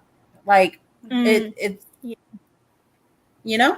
Oh, yeah, of course. And I guess last but not least, I had one more question. How do the tragic instances of rape or incest justify elective abortion, which, as we have established, make up more than 90% of abortions? And is not adoption an option for women rather than ending the lives of their fetus? Again, talking about this conversation and talking about the legality of it, where I'm so sorry, I'm having a stroke. But talking about this issue and I'm sorry, just repeat your question, because I just lost it. Of course. No worries. It's so rape and incest cases make up for less than 1%, or well, altogether they make up like 1.5%, as we established, which that means there's a good more than 90% that are being just elective abortions. Right. Is there a reason a woman can't just give up a child for adoption rather than go through that? That's not what they chose to do.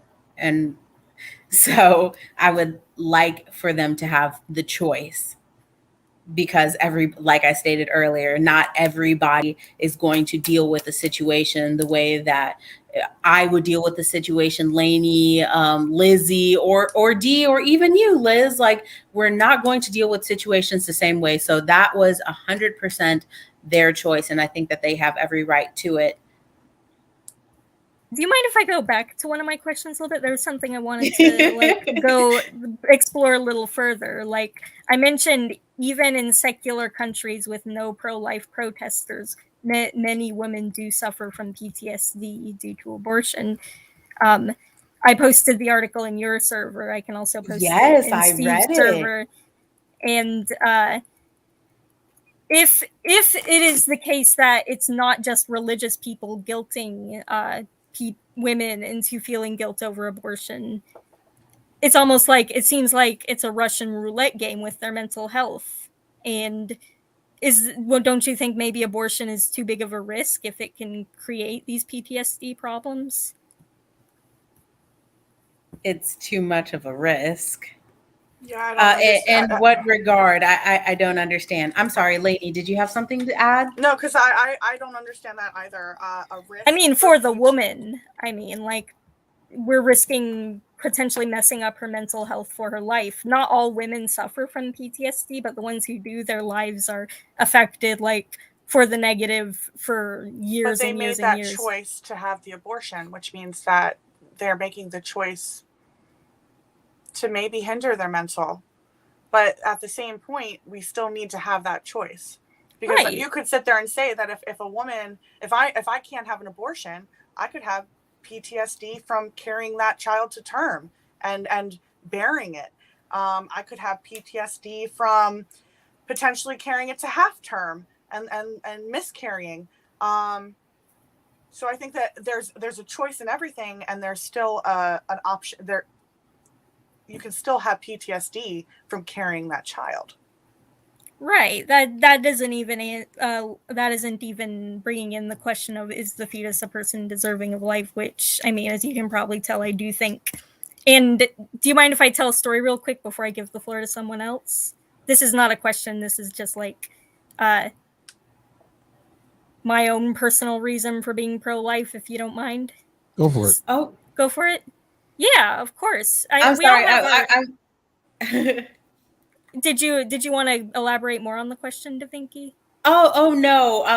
I was just making sure that we had time, because I want to be considerate of everybody asking questions after you, but I really appreciate it. So yes, if we do have time, then absolutely I would love to. Okay, I'll make it real quick. So Yeah, just levity. Just use levity is all. That's all. Levity, of course. So in my experience, my twin sister died in utero, and at one point I remember being a kid looking at her ultrasound pictures, running off to my room and crying. It was, I mean, obviously it would be emotionally manipulative if I were to say, you don't think my twin sister was a person, do you? Like, that's not good argumentation. But I guess the grief my mother felt over her was very real. This was not just a clump of cells. This was not just a part of her body. This was not just a parasite, or however else people may like to put it. This was her child, and she experienced a loss of a child in that moment. So I guess that's my story. We all have our own stories. We all have our own experiences, like Davinky said, and it's valuable to hear them. Thank you so much for allowing me to have the floor. I will give it to someone else. Thank you so much for coming, Liv. I can't wait to talk to you more about it in the server. Of course. Bye, guys. Bye, Liv. Thank you. All right. Next up, we got DJ Sensi Star, who has, for some reason, 2 PFP windows. So I hope I'm picking the right one. Sensi, you there? Hey, what's going on, y'all? Can you hear me? Sensi. Yes. Okay, so I do have a question. Before I ask the question, I am gonna say that, like, going into this, I do have a side, but as always, I try to remain open to everybody's opinion. This question particularly is for the pro-life community, though, and my question is, during the conversation, when Steve asked, should men be prosecuted, I don't think the men part of the question was answered the same throughout. However, I believe everybody on the panel agreed that women shouldn't be prosecuted. So that got me to thinking, for the pro-lifers, is your opinion generally based on moral or religious doctrine, or is it based on the fact that you just think it should be illegal in general? And I'm just gonna go hang it off here and listen.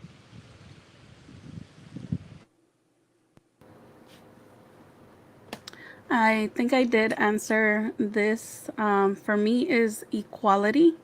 Women and men should be treated equal, and I did answer that women and men should not be prosecuted legally, but the medical centers, the doctors performing abortion should be prosecuted if, of course, this went into effect, if abortions became illegal.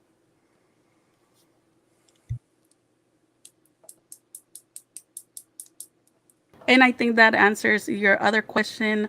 Where does my view come from? It comes from, like I said, equality.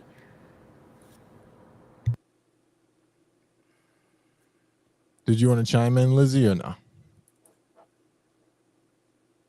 All right. I think since you got another one, or I'm gonna drop you down, brother. No, I didn't have. That was just my question. Yeah. Appreciate you guys for answering. All right, shout out to you, Sincere. That racist Shout ass. out to you. All right, and it looks like we got one other person. State your name. What's going on? Hello. Hey, y'all. My name's Joelle. Can y'all hear me? Hello, Joelle. How are you? Hey, I'm good. How are you? Joelle. Hello. I apologize for my voice, first of all, too. It's pretty late, and I was laying in bed. But I just wanted to ask a few questions. So I wanted to ask Davinky and Lainey if you guys think that there's any point in a woman's pregnancy that abortion should be illegal.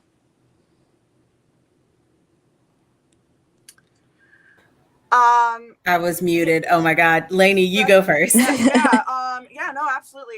I'm not a monster. I'm a pro-choicer. I do think that, late-term pregnancy should not be aborted unless, of course, it's a medical issue. Okay. And late term, you'd mean like after 24 weeks, I'm assuming? Correct. Okay. Just want to clarify.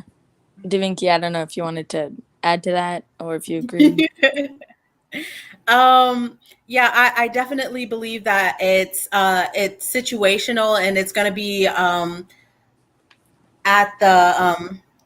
to the discretion of much better minds than mine, like your doctor who spent 12 plus years in school. And he's going to tell you like either this is going to threaten your life or it's not. Like there's going to be situations. So I believe that it should be to the discretion of your doctor after the 24 weeks. Ooh, fuck! I must be tired. We've only been on for 3 hours and 45 minutes. It has been a while. But yes, like I'm very exhausted. I'm like can't even think right now. it should be like to your discretion to a point, but then after that, I think that like either your doctor should be involved in this decision with you, if it's like a late term, So generally, you would say, just to clarify, that late term abortion should not occur unless, to the doctor's discretion, they say that it would be better for the woman's health or the pregnancy may endanger the woman, like Lainey said, or it's just completely up to the woman's discretion. And even if at 36 weeks she wants to abort the child, she has the right to. Correct. Oh no. Oh yeah. Oh, is that what I was saying? I meant like because I was saying like late term pregnancies. I'm or late term abortions. I'm not with that. Yeah, I'm not with that either. Yeah. Unless it's a medical. Absolutely. Absolutely. Okay. So following that, I'd want to ask, which y'all can stop me at any point if I'm taking too long, but I would want to ask, what's the difference between the abortion at 24 weeks and the abortion at 23 weeks? I knew that was going to come. I knew it was coming. I knew it was coming. I think that I read earlier that a pregnancy is not considered viable until the 24-week mark. 23 weeks is still, it's not a viable pregnancy. Yeah, so there have been pregnancies that have survived or children that have survived outside the womb as early as 20 weeks, being delivered at 20 weeks. But so then I would ask if viability is a dependent, so a child is incapable of living outside the mother's womb because it can't live without depending on the woman. Would that apply to other people who have been born say someone who's on a ventilator or has a pacemaker who's not viable without the assistance of something else. Right, but we also I'm gonna ask you a question. Sure. Go ahead. Actually, No. Okay. Because So I actually really enjoy this argument, and I do think that it actually helps pro-choicers. People who are on ventilators, you actually do have the right to take them off of the ventilators. I am not a ventilator. I am not an incubator. I am a human being who does have the right to terminate something living off of me. The question, though, is that person a human being? Because in saying at 23 weeks, it's not a human being, you can end its life. At 24 weeks, you can't. It would be to say that when a person or a thing becomes viable, then they become a person, philosophically. So when a person then becomes not viable without the assistance of something else like a ventilator or a pacemaker, you dehumanize them and say that they're not human and they're not deserving of the right to life. And because they are not human, because they are needing of some sort of assistance outside of themselves. So my question would be, when does the personhood assigned to a person that gives them or gives us the obligation to give them the right to live? Lovely question. Love that you asked it. Great. I love to hear it. So I don't think in any of my arguments that I've ever actually denied a fetus personhood. I think that in these situations, like especially like where you were talking about respirators and ventilators and everything like that, I think that's going to bust open a conversation wide open about graceful death one day and how people should have the right to choose if they want to die because they don't want to suffer through their illnesses and everything like that. But I don't think in the case of the fetus that I ever denied the fetus personhood. I've got my notes over here. Okay. So just to clarify, you do think it is a person. You just would say that there's justifications to killing a person. I believe that's what I said. If that's the words that you want to put it in, like I understand that sounds like I don't appreciate like the wording that you put it in, but like that's essentially what I said. And so if that's how if that's how you want to digest it, then I guess that's what I in fact did say. Okay. And so why would when I think one of the first questions was, is abortion murder? And I think you said no. But so why would, if it is a person that's life's being taken, maybe because of inconvenience or because of a defect in the child or something like that, why would abortion not be murder? So in the case of that question, I stated, as a matter of fact, that I've been watching players in the international abortion debate make claims about biology for many years. I stated that abortion right opponents know that Americans have widely differing values, religious beliefs about abortions and the protection of human life. So they seek to use science as an absolute standard in any discussion about abortion constitutionality, setting a definition of human life that they hope will be immune to counter argument. While possibly well-intentioned, this appeal to scientific authority and evidence over discussions of people's values is based on faulty reasoning. And I stated that this was a philosophical argument, and that's why I stated in my initial answer, ooh, excuse me, I'm having a stroke.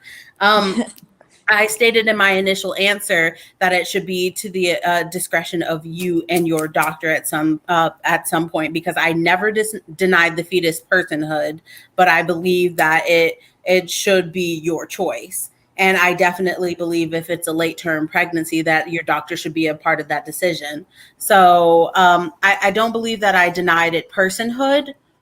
But as I stated with the McFalls case, like, you do not legally have any obligation to sustain the life of another with your own. Yeah. But so the debate between doctors and philosophers, you could say, for a long time has been the debate of personhood, of when something's a person. And so if we're already on the same page that it is a person, then my question, I know I've been asking a lot of questions, but just the last one would just be, if it is a person, which usually is the debate when something receives personhood, or where personhood even comes from. But if you already agree that it's a person, then why would you not agree to the statement that abortion is murdering a person?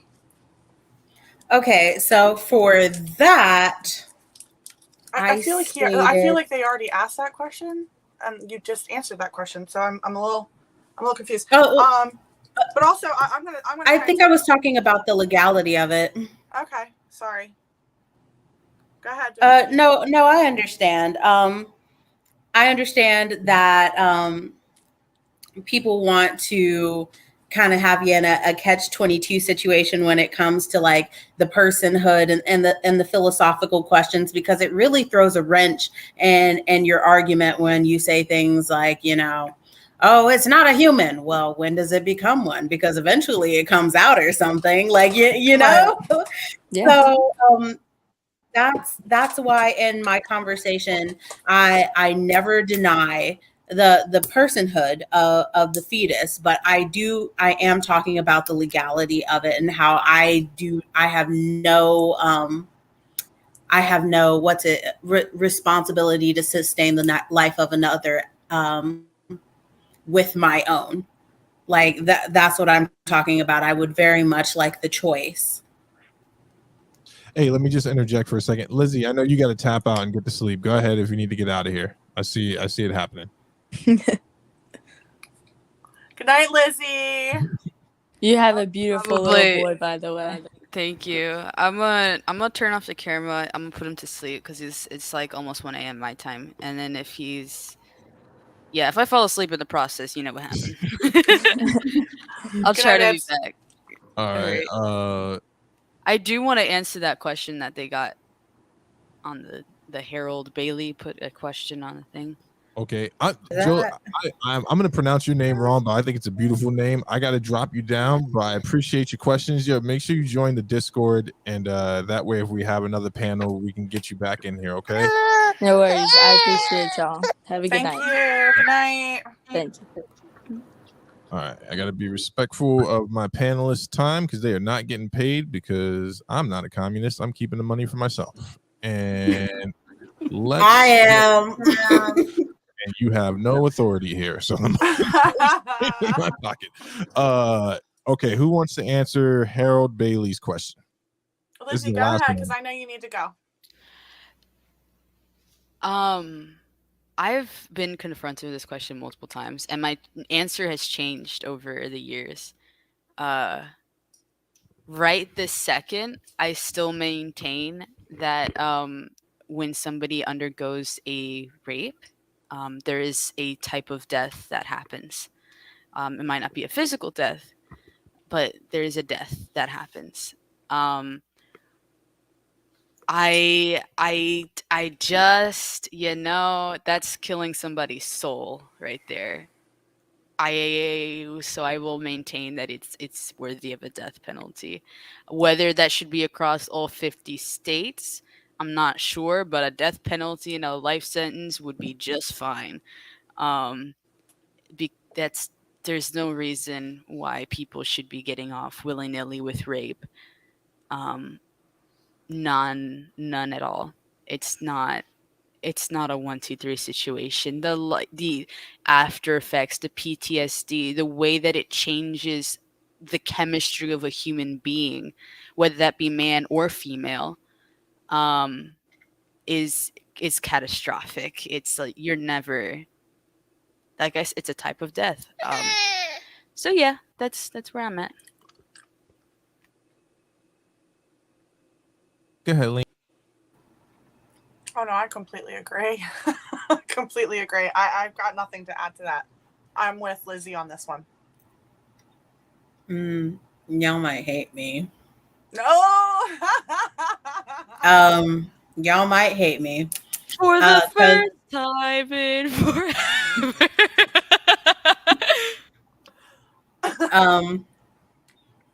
I think that there's not enough of a conversation in the United States about rehabilitation. I don't think that the American legal system or I really don't think that like they are it's well formed enough, or I don't think that like it's safe enough at this point in time, especially because of institutionalized racism. Like we've seen time after time after time after time, men go to prison and women go to prison for things that they didn't do. I think that the possibility that somebody could die for something that they absolutely did not do because of our American legal system, it kind of weighs on me a little bit. So it's hard for me to answer that question because 100%, if I'm like answering with my heart, like I would like to kill them myself. Like I would like for them to be handed over to the person who they violated so that they could kill them themselves. I know that that's not possible. And I know that that's like in my heart, but like, I don't know, when I'm thinking with my head, if America can do something like that and not end up killing like tons of Black and brown people by just saying that, oh, well, he raped me. So that's my thing, and y'all might hate me for it, but like I was just reading Angela Davis's book on the prison complex system, so that was in my head.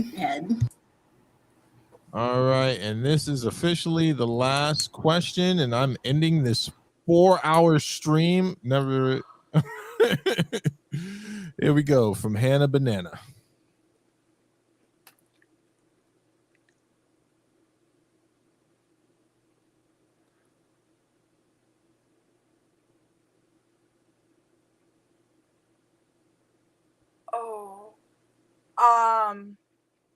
I think that that's another personal question and something that man, that's a very personal one. That's a very personal question. I think that that's a personal question that should be asked to an individual. Me personally, I would not carry that child to term. Same. Or that fetus to term. I would 100% abort it. But yeah, I think it's very personal.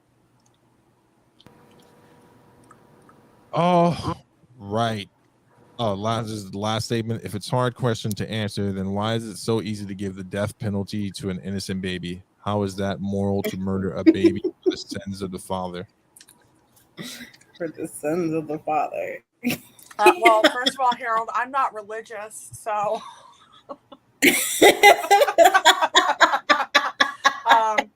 And your morality is your morality, and my morality is my morality. Like, if we want to talk about the legality of it, that's a different conversation. Like, if you want to talk about the morality of it, like, I'm not doing it. Right? Like, I have feelings about these things. Like, I have thoughts that like would work for me, but like holding everybody to this exact same standard, like that's not something I can do. So and I also feel like, I feel like it's always going to be a question of morals, when it shouldn't be a question of morals. It should be a question of rights. And once we give up one right, we're giving up all rights. I don't think they shouldn't be brought into the conversation. I don't think that people really understand like what Roe versus Wade protects. I don't think that they know what hinges on it, what's going to come down the pipeline after they overturn Roe versus Wade, because it's the only thing holding the floodgates closed. Yeah. For your children, like, for their children. Oh man. Yeah, and Davinky, I like what you said earlier too, is that like I think that people misconstrue pro-choice for non-moral people. I have friends who have children who have bore children and wanted those children, who are still pro-choice. I want children. I would love to be pregnant with a beautiful child, but I'm still pro-choice. It's not my choice for you, your body, to go through something that you don't want to go through. Period. All right, this is your boy Steve, and I gotta be 100% honest right now. This was the hardest conversation not to be a part of, but I thought it was important that I wasn't a part of it. Well, we love you, Steve. Yeah, I was chomping at the bit at one point. I was literally chomping at the bit. But it was important that women have this conversation. I'm really grateful that you all came up and you were able to do this. But it wouldn't be a Steve Live if I didn't shoot out one humdinger. The question of go home. the question of, well, I mean, you are talking to a guy who went to school for philosophy and ethics. I'm popping open that alcohol now. Oh yeah, I'm so ready, Davinky. Let's do it. I mean, I'll just say this. I love y'all. I appreciate you for coming on. And you know, if we look at things like stoicism and legality, most of the things that we would call ethics are in fact transcribed into laws. So trying to divorce the two is a good argument in a debate, but it is a logical fallacy that is not true. Ethics are laws and laws are ethics. But I say that with love. So much for staying biased. I say that with love, and let's go get a drink. This has been an amazing conversation. I really am proud of everybody that came up. I know what's at stake in these conversations, especially if you're a content creator. Come at me, bro. You know, that's all I can say. Thank you. No, seriously, I want to thank everyone that came out. You know that this show means a lot to me, and you've all been guests on here, and you've given me your time, and that means more than you know to me. So thank you for going on the record. Thank you for having this conversation, and make sure you follow individually each one of these women. Lainey O, what I like to call the Lainey O universe.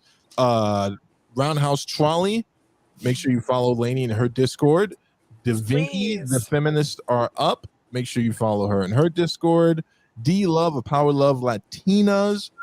Newest superstars on Spoon, official takeover, and Lizzy Lou of Let's Talk, who's putting Daniel to sleep. Y'all have a good night. Peace. Bye.